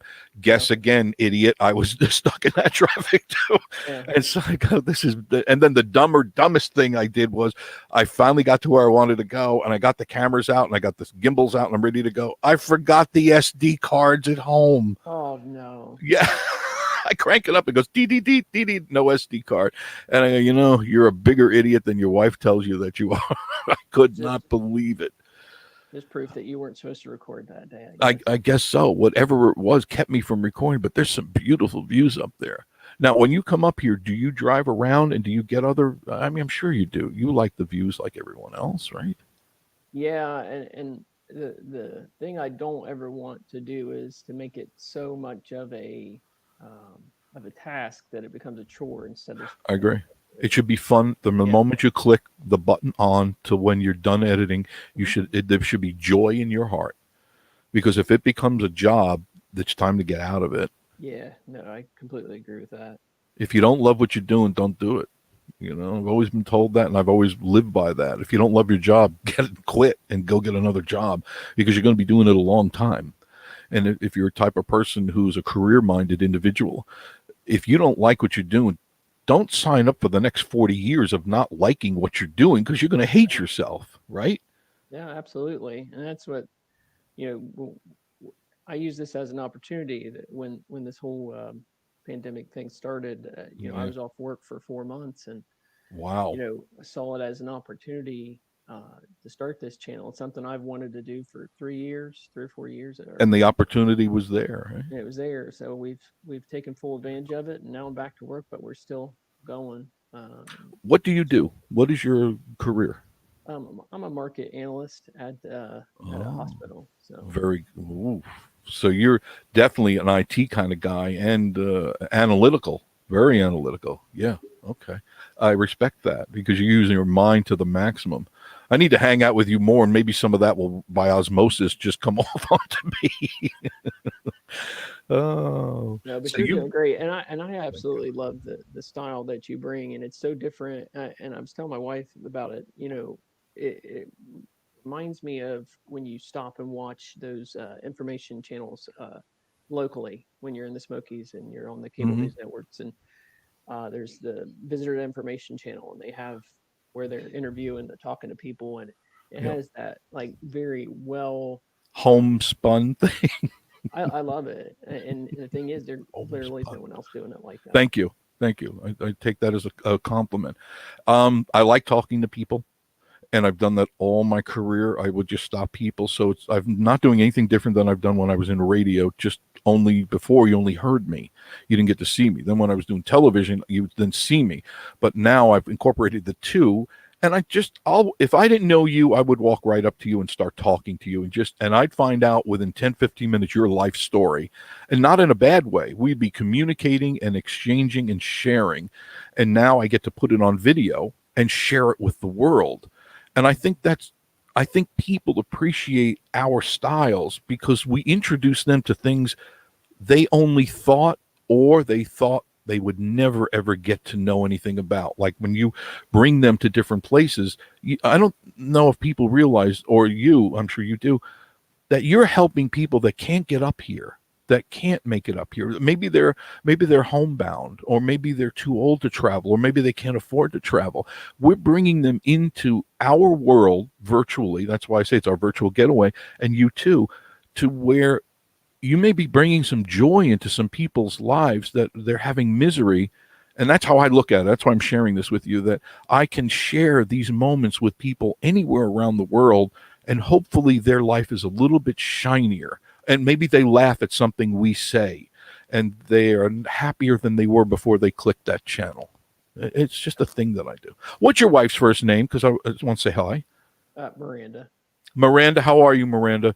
Jeff and Marie say hi. Marie, she's still sleeping because she worked this morning. She did the morning shift. They called her in, and it's funny. I didn't get to go to sleep. I was up editing, and I said, "Come on, you got to get up and go to work." So I just got her up, and she showered, I showered, I drove her to work, and then I came home and I did some more editing, and then I went off and I got some more footage from the foothills. I'm concerned about the leaves, though.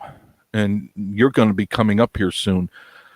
We had good night last night. It was in the 30s last night. Night before was in the 30s to upper 30s, lower 40s. But tomorrow it's going to be 73 to 75. And right across during the week, it's going to be up to almost the 80s with overnight lows in the 60s. That's not good for the color. That's not good for the color at all. We've never been down there when it was in peak. We've tried, and we've always missed it by a week or two. So we were hoping. So in Ohio, we already hit peak. Yeah, I could imagine you sure. Probably about a week ago. Yeah, and it's always about 2 weeks behind. Yep. Tennessee is, and it looked on pace to do that. So Foothills is definitely on our list of Oh yeah, it's a must. That is an absolute must. It's so pretty up there, and I have to stand corrected on something I said. And I don't mind when I'm wrong admitting that, but I've been saying all along that it was close to 5,000 feet up there. That's not true. I was mistaking that with the viaduct up in the Blue Ridge, and that's not true. It's 2,650 feet at the missing link. That's the highest point in the foothills, 2,650 feet. I'm thinking because I used to always drive to the viaduct, and that's 5,500 feet up there, and that's incredibly high. So I stand corrected. I'm sorry if I misled anybody. So please accept my apology, and the check is in the mail. Yeah. Well, but I want to go back to what you said real quick. You were talking about how the channel helps people who can't otherwise travel, and of course that's particularly true right now during these circumstances. But the thing when I first started building the channel, and you know this, when you started out, it's mostly other YouTubers trying to build their own channel. So you're just commenting on each other's stuff. When I first started getting comments from people who didn't have any vested interests, didn't want me to come to their channel to comment. Really? When that first started happening, that's the fuel that keeps me going. You didn't get discouraged by any of that nonsense, did you? No, what I mean is, and maybe I misstated, when people who didn't have another agenda, people who just wanted to come and enjoy Smoky Mountain content, like when I first started getting those comments, that thrilled me like completely. So now when I see people's comments that are genuinely saying, I can't make it probably back till next year at the soonest. Thank you so much for what you're doing. Like that means a lot. It does to me too. I agree with you because you're really reaching somebody. You're reaching somebody who you don't even know. Yeah. I think that's admirable for you because it's sometimes we get lost in ourselves or our channel and we don't think that who is actually looking. And we have to remember that everything we're doing right now here, our faces are being seen around the world. It's not just in Pigeon Forge or Gatlinburg. It's all over.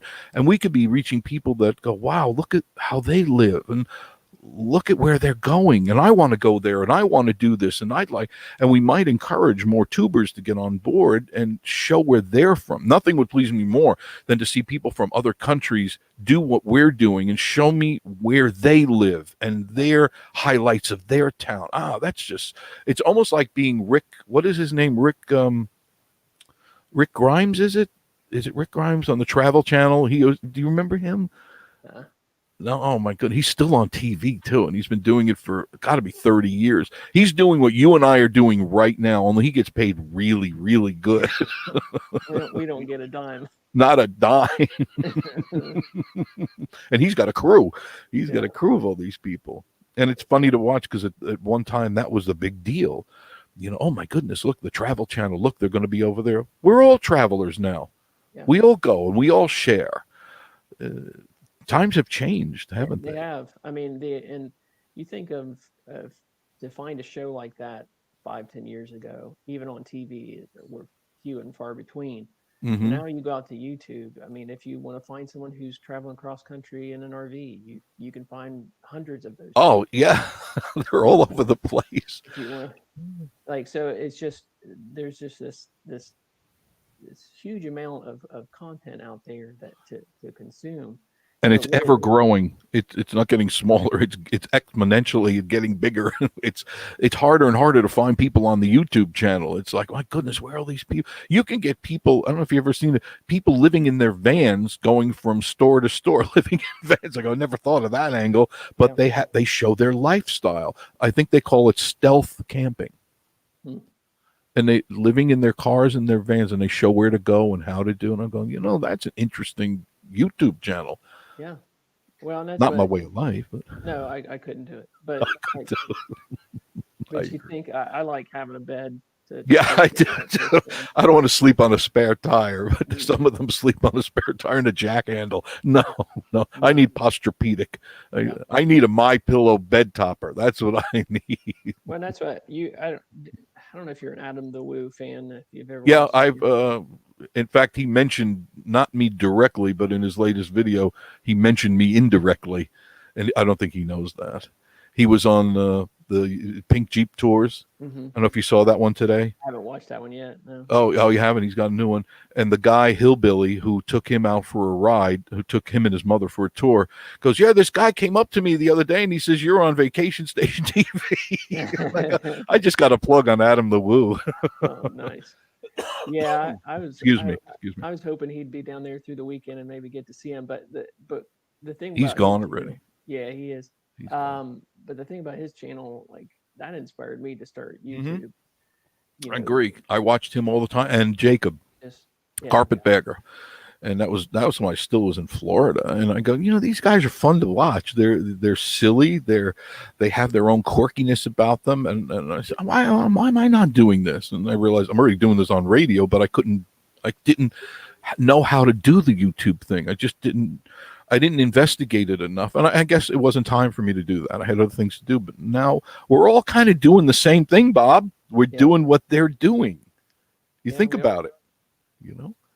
Yeah, I would have never imagined that I'd even be doing this. You know, I don't refer to this as a hobby. Like for me, like I take it seriously, but you know, our perspective and what we're trying to offer is, you know, our advice is from someone who doesn't live there because, you know, we can only come and visit. Mhm. So when we review things, it's from a place of this is- Visiting as a Yeah, visiting visiting, perspective. and this is exactly what you're getting is the role Mhm. of our experience. And that's And what- that's more so true for the majority. Most people are visiting. Mhm. And they like what you're doing because you're giving them places where they could stay, places where they can eat. And when you're from out of town, you have no clue what you're getting into. You're on a wing and a prayer because you go to some of these reviews on the internet on some of these hotels, and it looks like you're literally in the Garden of Eden. And when you get there, you're in a dumpster out back, and you're helping these people It's sift unreal. through the nonsense. We've had that happen a couple times where you trust a TripAdvisor review, you know, that's saying Yeah. it's such a high 8 out of 10 or 9 out of 10. And what I find is I don't know if it's my standards are different than other No. people's. My bar is so high it can never be reached. I don't know what it is, but I can honestly say, you know, for me, I find places. I like to try to stay places that people are searching for, obviously for Right. there's obvious reasons, but then I don't even look at the TripAdvisor stuff after that. I don't want to know what your experience was. I don't want to know. Right, because that could influence you, and you don't want. I I don't want to be understand that. looking for the negative or for the No, positive. I no. want to have my own experience. So. That's a good way to, because it's a blank slate. You're working from your own experience and what you found, because maybe the room next door to you was cleaner or not. But the thing Yeah. is, when you walk into that room, it better be clean. It better Yep. be the way I just paid for, or at least the way I looked at it in the picture. And if Yep. it's not, collect my money, go on to the next hotel. There's plenty of hotels here. Lots of hotels. I disagreed with Adam, though. He said he couldn't find a hotel for under $300. There's lots of hotels here, $60, $70 up and down Pigeon Forge. Lots and lots of them. It's what your again, it's your standards. Your right? standards. So, but Well- like Gatlinburg right now they They're are expensive. going for $300. Yeah, that's But- way too much. No, But Pigeon Forge, you go and you can find places for around 100. 100 and under, and they're fairly good places. And I forget how long before our house was complete. I think it was 2.5 months. We stayed in different hotels around here, and I hated every minute. I hated living in the hotel life. And we found good ones and we found bad ones. And now I tell people no, yes, no. If they ask me relatives, if they come up and go, no, you want to go here, you want to stay away from there. And it's kind of like what you're doing. And this is before I knew about YouTube, but you should be the go-to guy, because you're giving advice from you're not going up to the high, the mega $500, $600 hotels, because most people can't afford them anyway. It's everyday people that come here to visit, and they have their hard-earned money that they come down here with, and all they want is a clean room, a bed, and a clean shower. They don't want to have to fight the bugs to get the towel in the morning or something. Give me that towel back. Well, and I think so your Margaritavilles, though I do want to stay there, especially at the island, to overlook the fountain sometime. Mm-hmm. That's an experience. But those places better be yes, good, because you're paying some serious money for those. Yeah. So they better be good. But as far as what we do is a lot of stuff that could go either way. So I've got more coming up that it could go either way. Yeah, and what you bring to the table is that people have the option to go to different places, and I like that, because you and your wife is pretty outspoken. She's pretty straightforward, and I like that, because you're very reserved and you tend to be quiet. She's like right there, and I like that, because the contrast is complementary, and that's very good for the channel. She's not afraid to say something, and it's not that you're afraid, it's just you're just trying not to hurt anyone's feelings. Well, I understand and so to me, I've always had a struggle, and I'm trying to get better of just talking to the camera like it's a person. Like, so when she's in a video with me, it brings out like the best in me. Mm-hmm. It allows. I noticed that. I noticed when you two are sitting on your chair outside your new studio, you're more relaxed when she's there, and when she's not there, you're a little more stiff, because it's like you play off of her, you feed off of her, and so keep her around more. And the same thing with Alex. I mean, when the family's there, it's the family. Incorporate the family into the video, because most people are families that are coming here, and when they see the family, they tend to. I would think they'll believe you more. Not that you're unbelievable, but they'll believe you more because you're family. You're not just some face on a picture. There's your wife and there's your kid, and you're telling this story. And I think that's important. I just bring along Marie, because all our kids are grown. All our kids are overseas and grown and gone. We shipped them out. Yes, we sold them for medical experiments, and it was very profitable. That's why you're living in the Smokies now, right? That's why I'm living in the lap of luxury. The kids are making shoes. It's some Chinese place somewhere. They got food in their belly, I guess. That's all they need, a bowl of rice, and they should be happy that it's that. Now all my kids, I've got a nurse, I've got an engineer, I've got one who's high up in a company that's opposite to Hostess. It's called Goldilocks. In overseas, they have Goldilocks is like the Hostess here in America. They're everywhere. Everybody eats their stuff, and she's pretty high up there. And then I got my youngest daughter. She's in her last year of college to be a doctor. So they're all ace top students.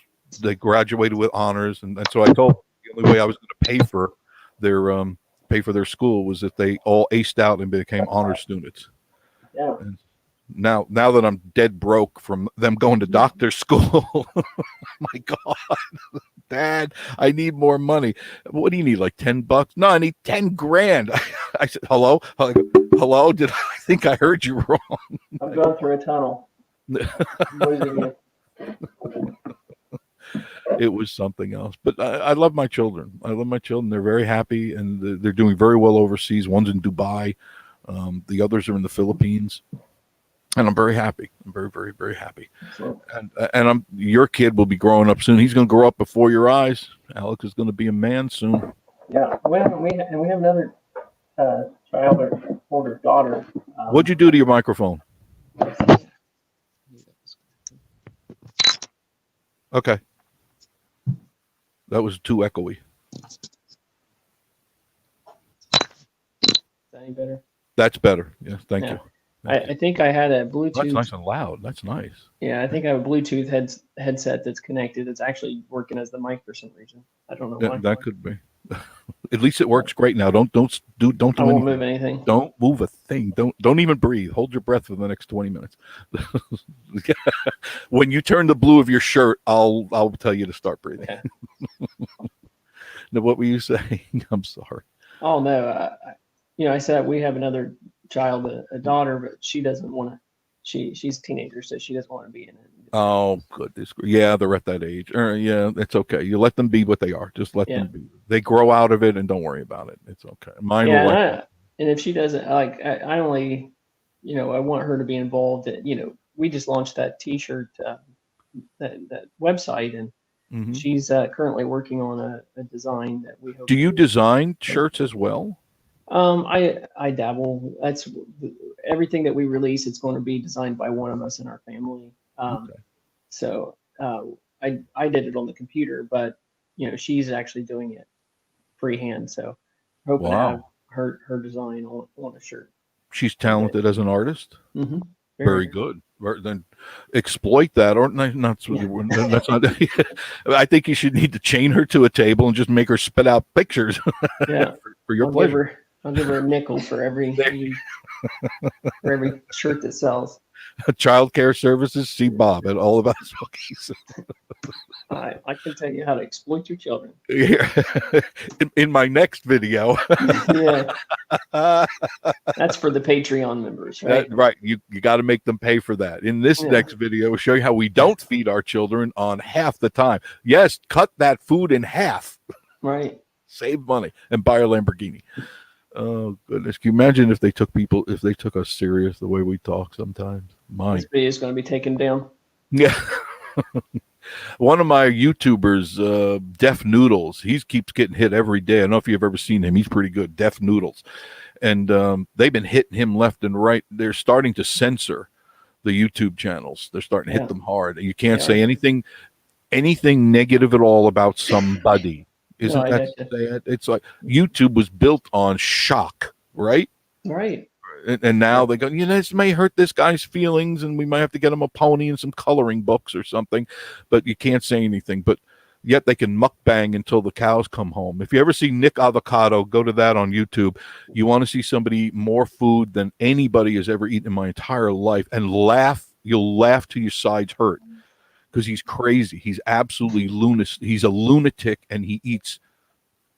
The table is filled, and he eats almost every bit of it. And I shake my head. Where do you put all that food? And he just and he jokes, and he's crazy in his head. He's really crazy, but it's worth looking at. It's the other side, the dark side of YouTube, and it's where you can see why they have 3 and 4 million views, and that's not what I want to be known for. I'll be happy with what I have now if I can do what I'm doing, and not have to shock people into it. You know what I mean?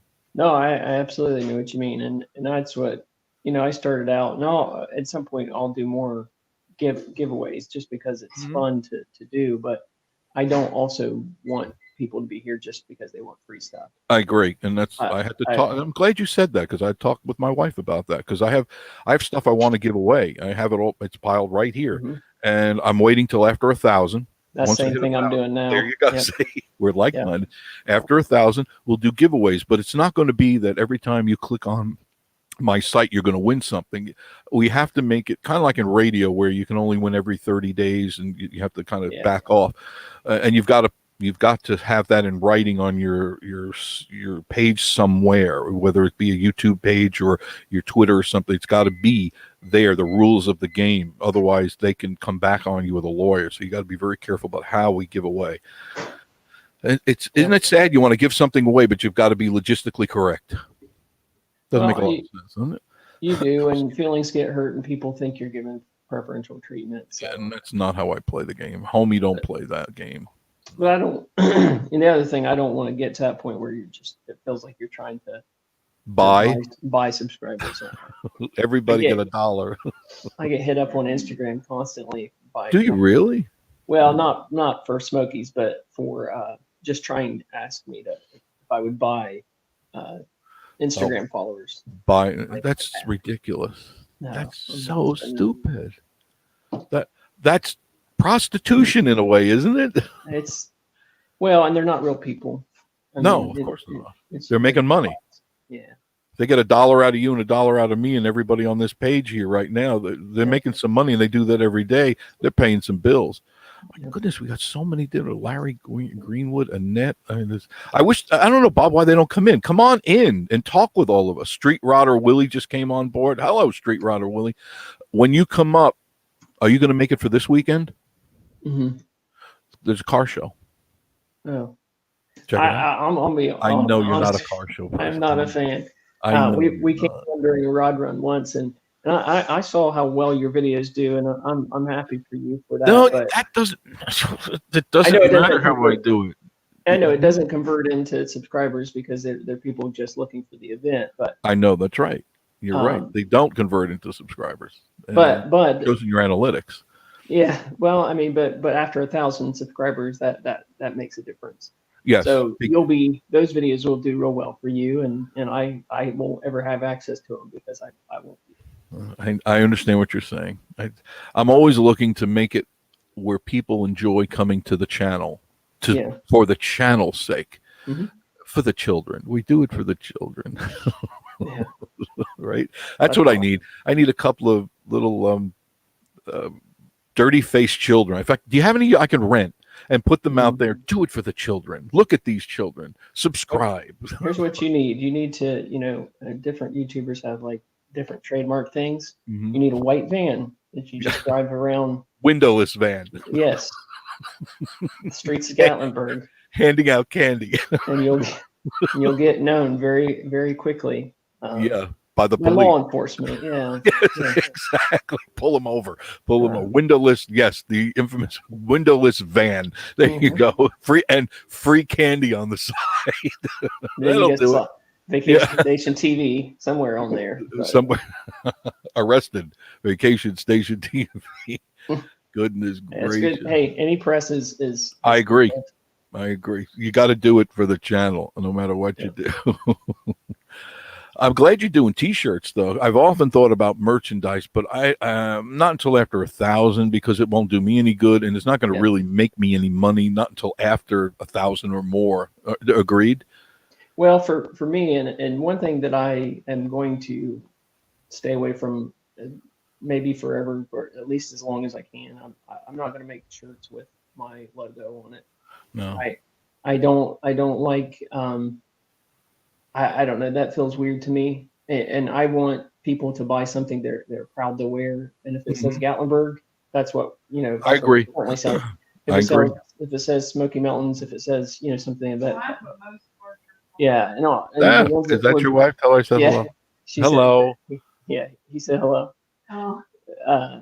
But yeah, most of our shirts are all of our shirts are going to be Smoky Mountain themed. No, I mean right now. Most of our shirts are Gatlinburg. Oh, she's saying most of our shirts in our closet are Gatlinburg. So, but that's what we're selling. I'm not selling all about the Smokies. I understand.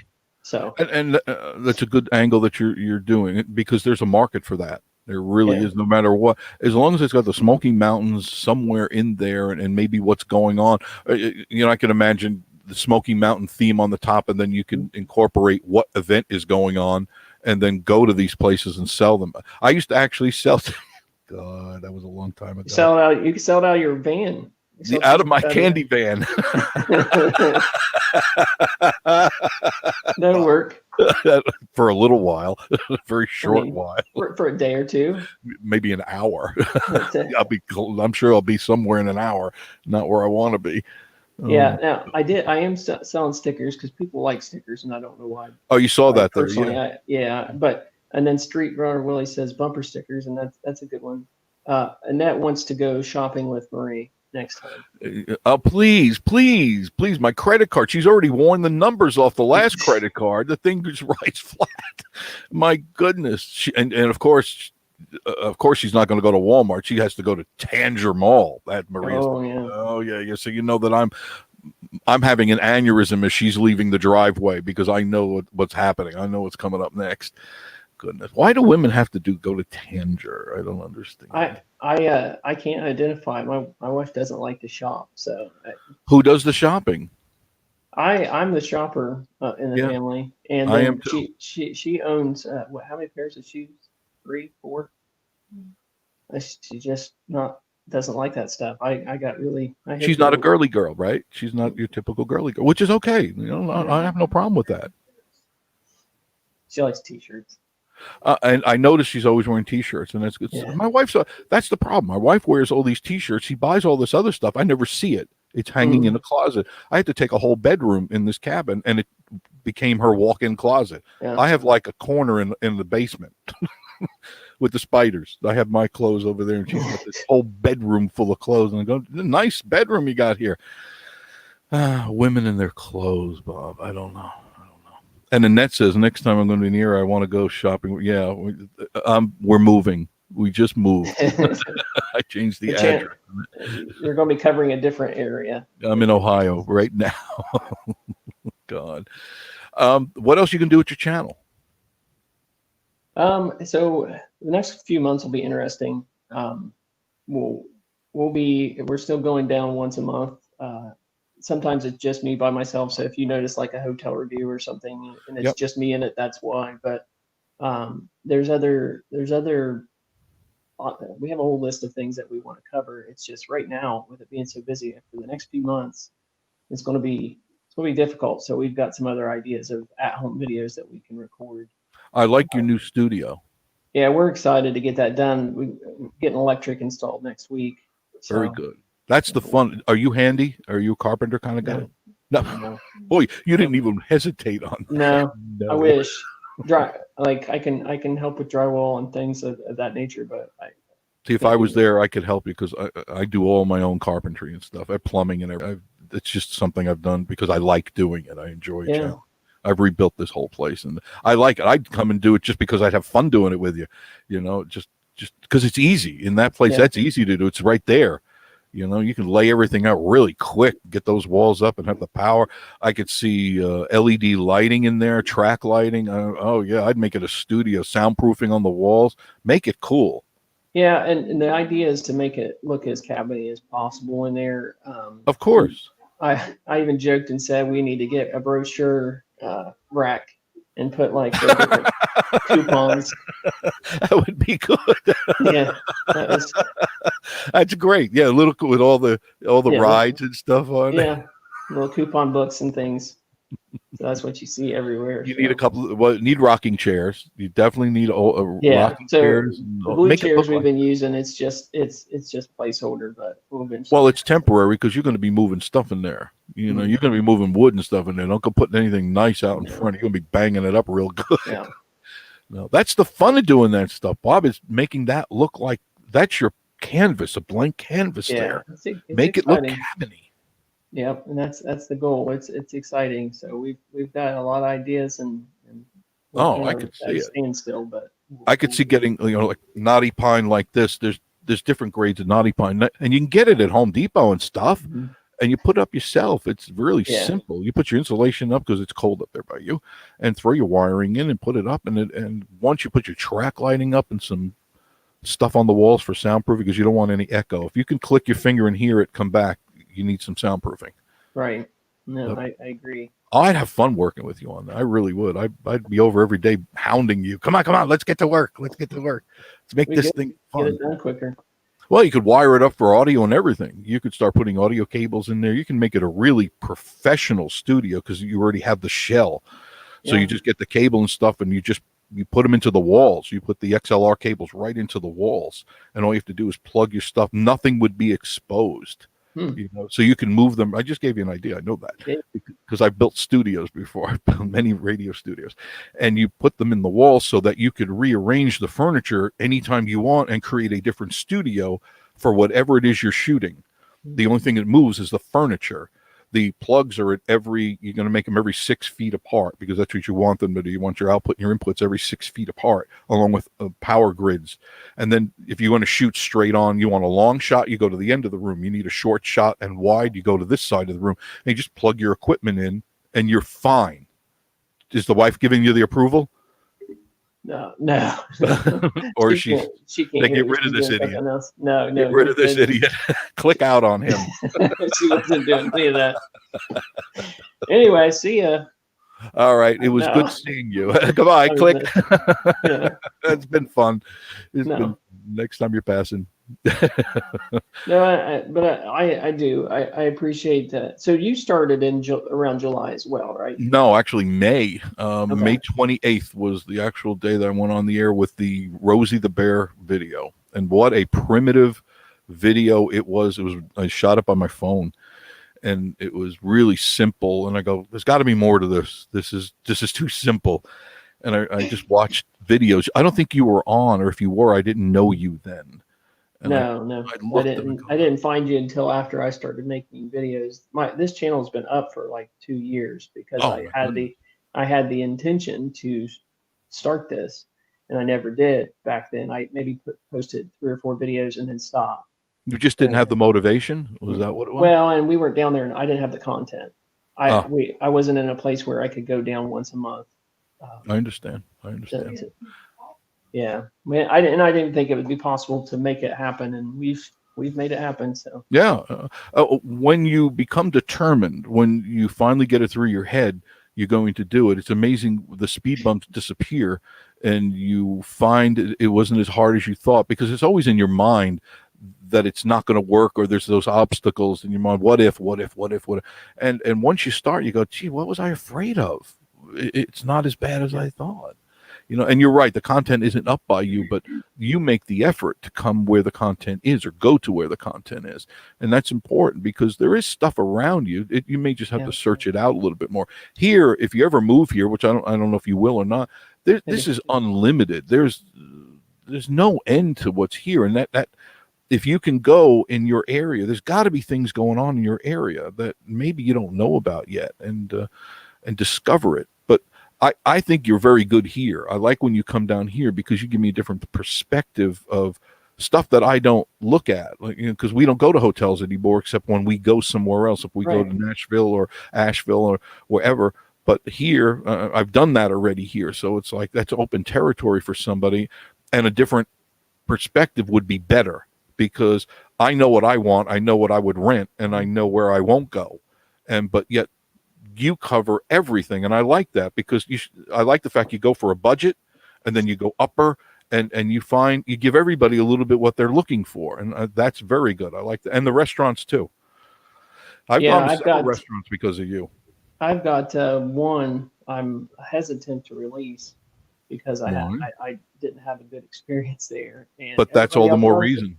Everybody else loves it. I know I'm going to get hammered for it. I just know it. So I need to release it now instead of waiting any longer. But just the fact that you're hesitant tells me it's going to be successful. I think it will be, just because I'll tell you, I don't care to tell you, it's the Feasters. And nobody's listening anyway on this station. Well, I know it's not that. It's just I'll kind of ease people into it. But like, it's that Feasters on Teasters. I just wasn't a fan of it. I'm glad you said that, because I've heard nothing but great. In fact, I've heard people say, I want my last meal to be as good as this one. I'm never going to eat again. I go, how good could it be? It's deep fried, but I haven't been there yet. And I'm not doubting that people like it. And I know people really do, but for me, I think sometimes a sprinkle of hype makes things taste better. I think there's You're so gentle with your words. yeah, well, That's the analytical side of you. You're thinking this all through, and I respect that because you don't want to hurt anybody's feelings. Say it like it is, Bob. That I understand what you're saying, and that's good Yeah. that you use those words, a sprinkle of hype. And okay, I get that because you're right. There's a lot of tubers out there that rave about it, and I've had other people privately tell me won't be going back. So, and I have to go, okay, who's telling me the truth? They both could be telling the truth because your taste buds are not my taste buds. Mhm. But I'm not That's- into a I lot think of that's fried it. food. You think that's what it is? Yeah, there's an aspect to the seasoning that Mhm. some people really love.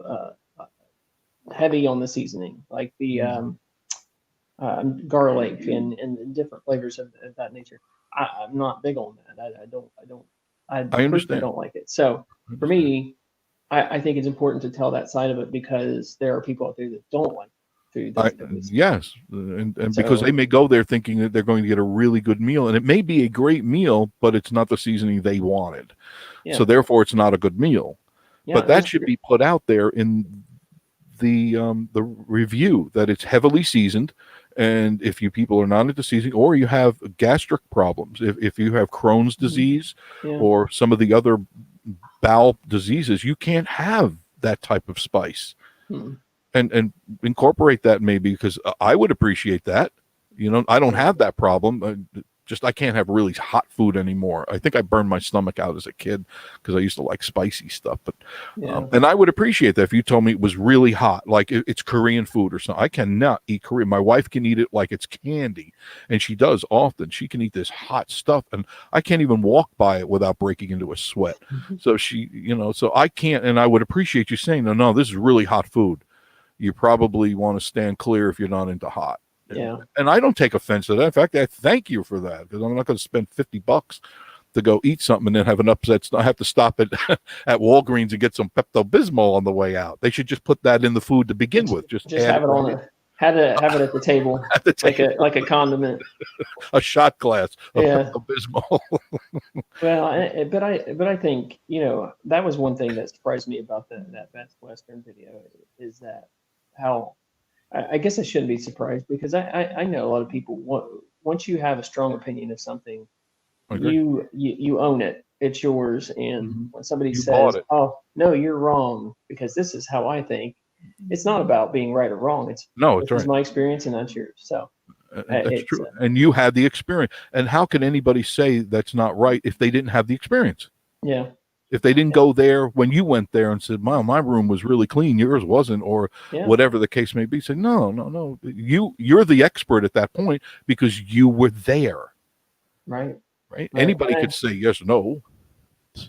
That's what I love about the comment section, right? It gives you an opportunity to say, okay, this is my experience, and a couple people were very gentle about it. They were like, oh well, did you know that there's all these other nice rooms on this side? Well, I mean, but aren't they owned by the same company? Exactly. So it all should be nice enough. It should be, there should be consistency. Just because the name is another name doesn't mean that the quality should be any less. I mean, I thought the whole thing is a standard of quality, the Yeah. bar that you people have to keep up. It's not, Yep. if it's a sleepy siesta hotel versus the plaza, I mean, you still want to have a clean room. You don't want to share the bed with somebody. Well, and I agree, and I think that and this is true for any business down there in the Smokies. You never take for granted the fact that a lot of people are going to keep coming into your establishment. Yes. Set the bar higher. We've been places that the food this is pre-reviews, but been places that food was not, service was terrible, and you have so many people coming through every day. Set Yep. that bar higher. Don't lower your standards just because the volume's going to keep being there. You don't know that. No, you don't know. And that word would get around after a while because if people, one thing people like to do is talk about bad stuff. They love to gossip about the bad stuff. You don't hear all the wonderful things, this guy gave $10 billion to this company or whatever, but you hear when somebody takes something from somebody or they have a bad experience, or I had a great experience at the Sleepy Siesta Motel, or I had a bad experience. When they hear bad, they want to hear that story. That's human nature. Yep. That's typically human nature. So, and if you keep lowering the bar to increase the volume, it will catch up to you because the pendulum swings both ways. Mhm. So if your food is not good, people are going to say, "Man, this really wasn't that good." And every customer you lose, there's usually 10 that follow. It's the Yep. 1% rule. So that's the same thing with us in our videos. For every subscriber that we get, there are 10 out there that are on the fence. Or 1%, it could be 100 at that point, especially in the numbers we're dealing with. But they're out there. You just have to convince them to come over to your side, and Yeah. you have to give them a reason. And that reason is you need to do a better job. Because if you didn't get them, that means you didn't do your job. Yep. The whole idea is entertain. It's the who, what, when, where, and why of everything. You give that formula, and you'll be successful in anything you do. And it's important that we as tubers do a good job from the moment we click the camera to the moment we stop the camera. I don't know if you caught the new one I did today. It was excerpts or extra footage from the Harvest Fest. I haven't. It's a short. It's only 8 minutes long, which has got to be one of the shortest videos. But it was extra footage, and in that outro, I'll share that with you, and then I'm going to sign off. I go, "Thank you for joining us on Vacation Station TV," and halfway through it, I said, "We've been broadcasting," and I caught myself starting to give. It's like I went back in time. I went through a time warp back to radio because you're tuned to Radio Chaos, where great news, information, sports, and fun come completely out of chaos. And I almost said that because I did it for 35 years. Yeah. And I could not get it out of my head. And I'm sitting there. If you look at my face, it's like, what's happening? Because it's like, I know I'm on Vacation Station TV, but out of habit, pure habit, I was just reciting what I did every morning for 35 years. And I go, okay, I'm getting old. It's time for the Ha Ha Hotel for me. I told Marie, time to put me away. It's all done. But and I left it on there on purpose because it shows, once, I'm fallible. Two, that I have my stupid moments when I'm doing these videos, and that's why I do a lot of bloopers on my videos, because I think they're fun because it truly shows how stupid we can be when we're not in front of that camera, and I think people enjoy that. I agree, and that's what, when we hit 1,000, I have a video I've been piling up, holding all my bloopers, your bloopers. all my bloopers, all of our bloopers collected, and they're fun. They're, when you laugh at each other and you do stupid. I'm sure you and your wife and your kids, you say silly things and you all laugh and giggle and fall on the floor. People want to see that. That's life. That's family. That's America. And that's why because rigid is not Jeff. Jeff is not a rigid person. I've never had a script in my life, and that drives people crazy when I was in the business, because then I'm not me. You're not you. If I put a script in front of you, you would be you wouldn't know how to be, because it's not you. So I'm glad you're doing all the things you're doing, because you definitely have grown. You guys have grown. And I think all of us have grown to some degree. Some have not. There are people out there that are very stagnant.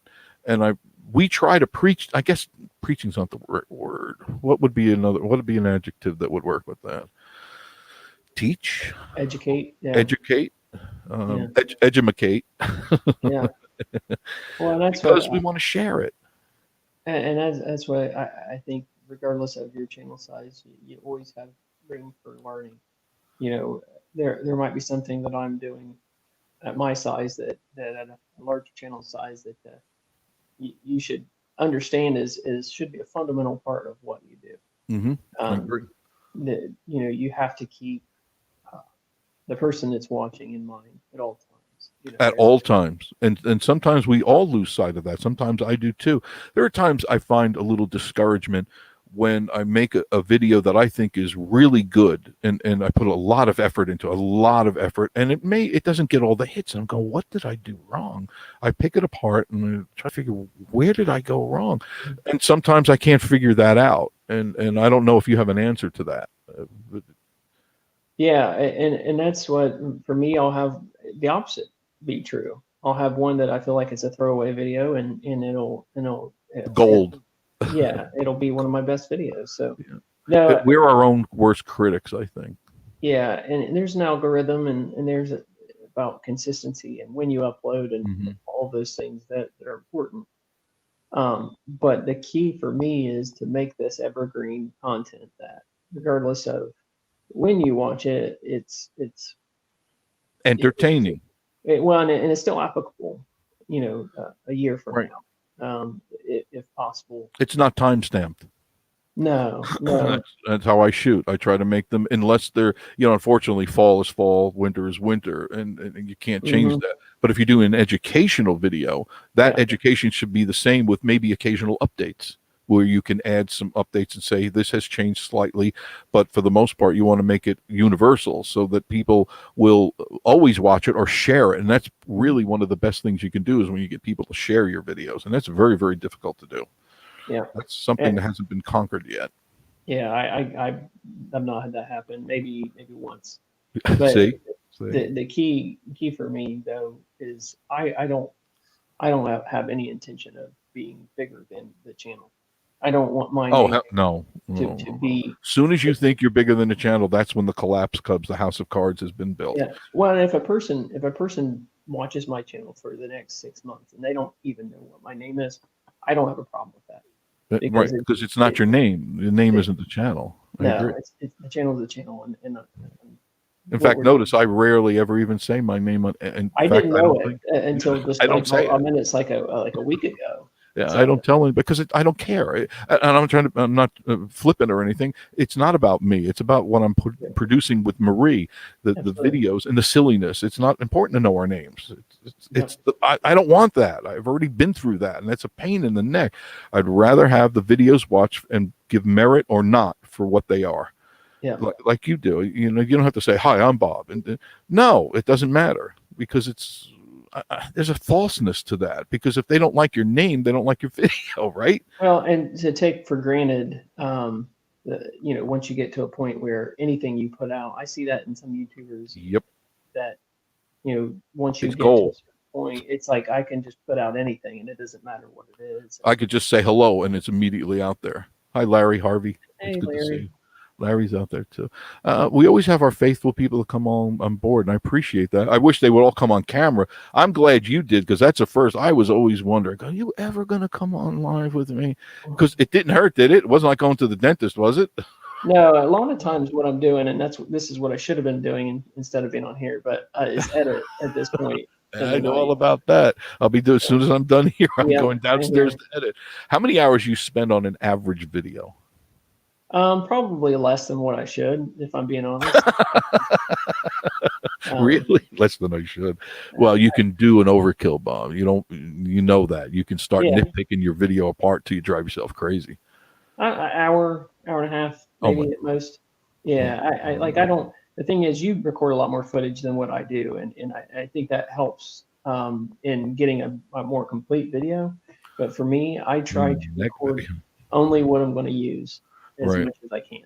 I've tried that. What happens? I go, if I just would have went one more minute, Yeah. I would have got the Yep. golden shot. I You're would have absolutely got. right. And I go, why You're didn't I? absolutely right. And that's what I have 3 or 4 reviews that I've done that it was my first time down there to start recording review videos, and they've never seen the light of day. I have a minute and a half of footage. So Why don't you do them?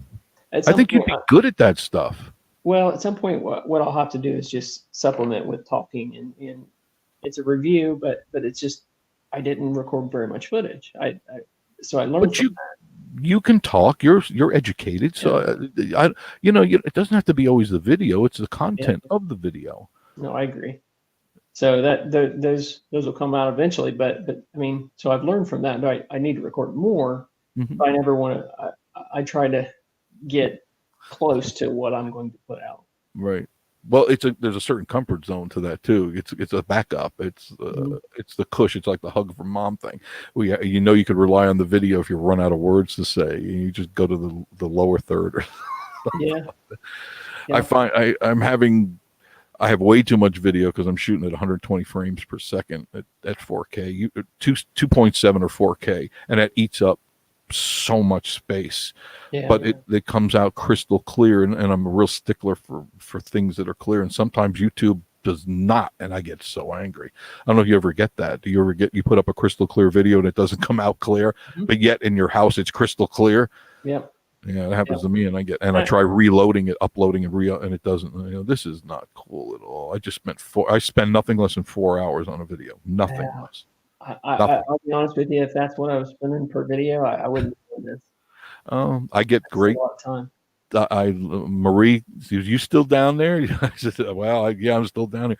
I enjoy doing editing, and I think it shows in some of the transitioning and stuff that I do. Some stuff you don't even see. There's things that I do to the videos that nobody sees, and that's okay with me because I've learned from some really good people that they're just things you don't know what's going on. It's not to be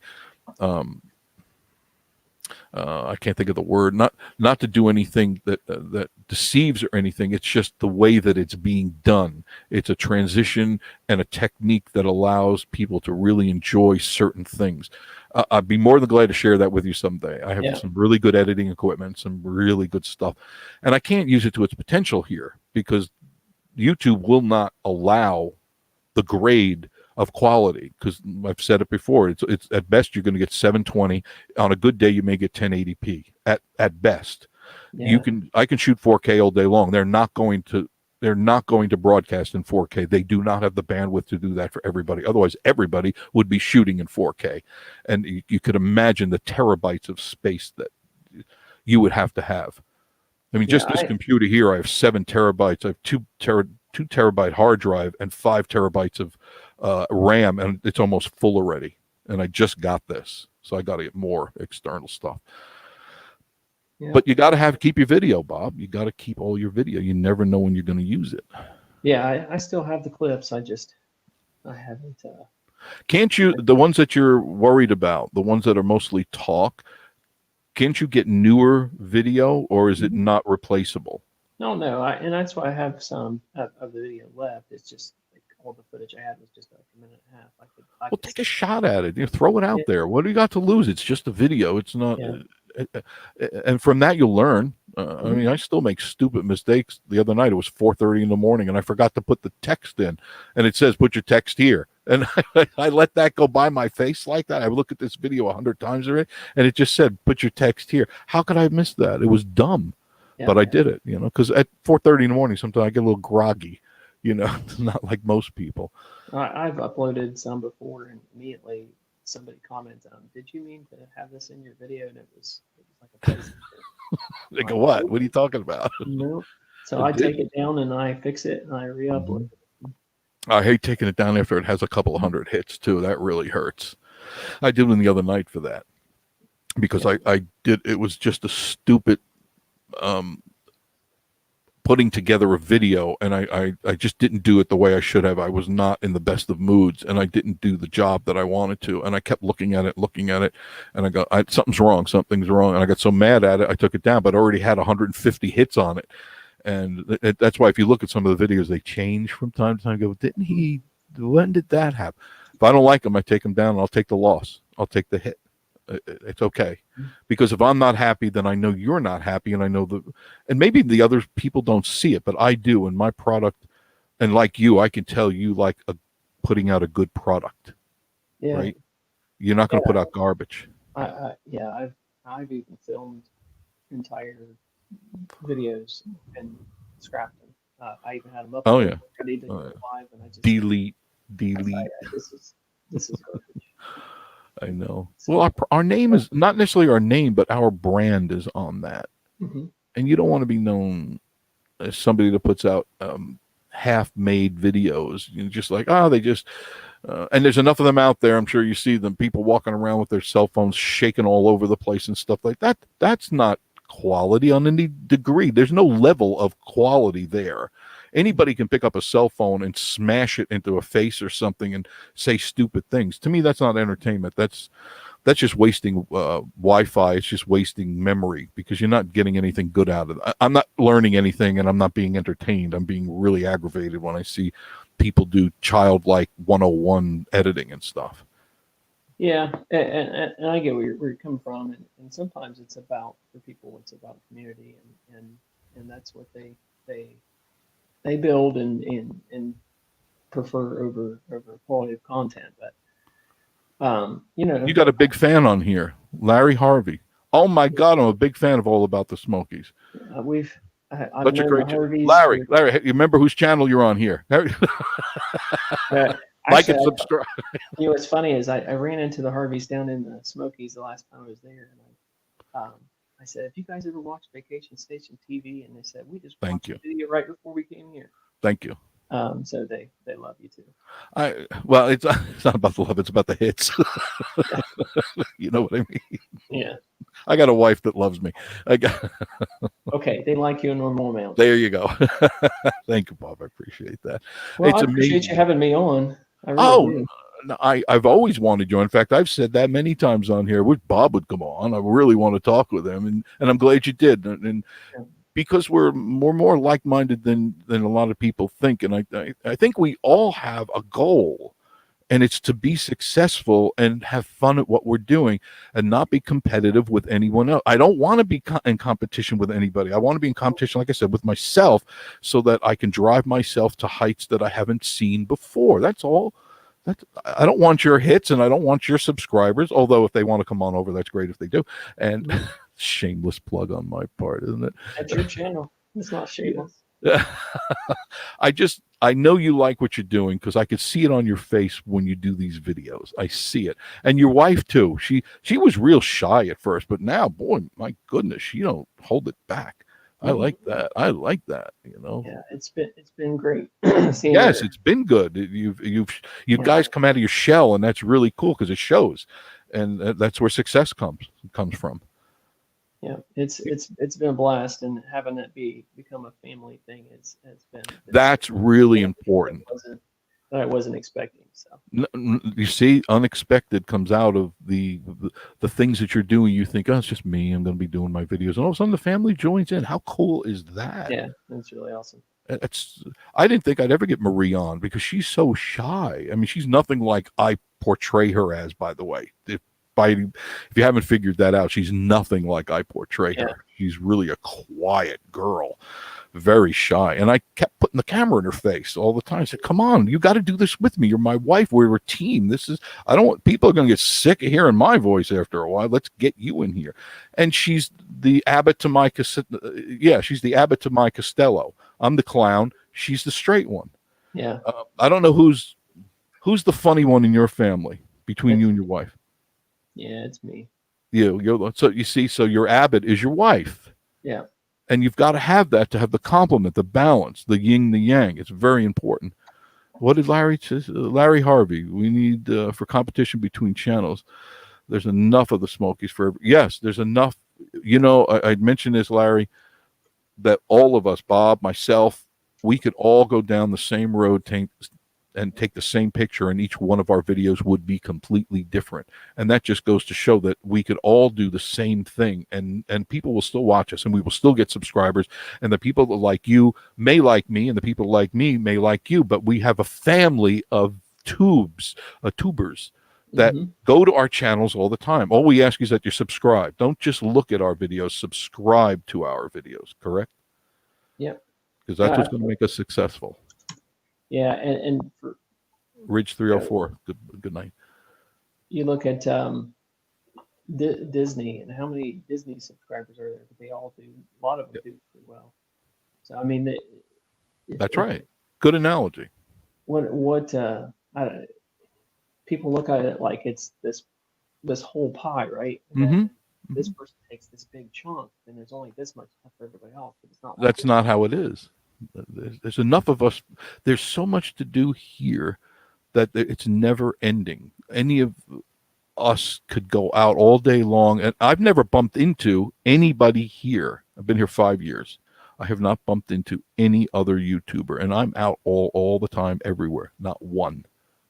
That's something. I did recently at the Dollywood Luminites. There's several of them were there, but yeah, the thing is, everybody's doing their own thing. There's no.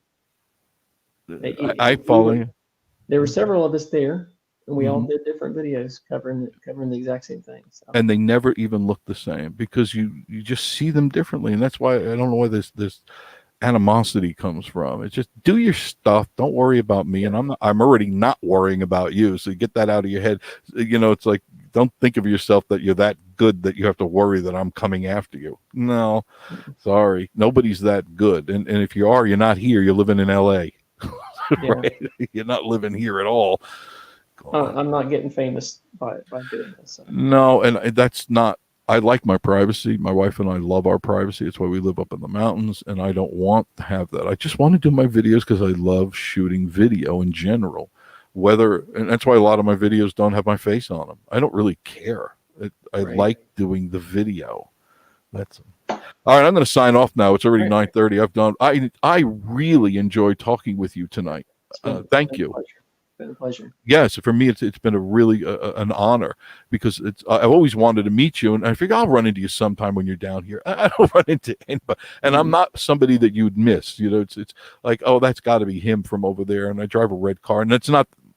It's just that I would notice you in the crowd. I would see you, and I'd notice you right away. But Yeah. it's like I don't see anybody. I'm around town, and yet 10 minutes ago I saw their video, and they're right here. Where did they go? Where are they? Yeah. Especially are you going to do? And I'll end this. Are you going to do live stuff? Last time I was down, I did a couple live videos.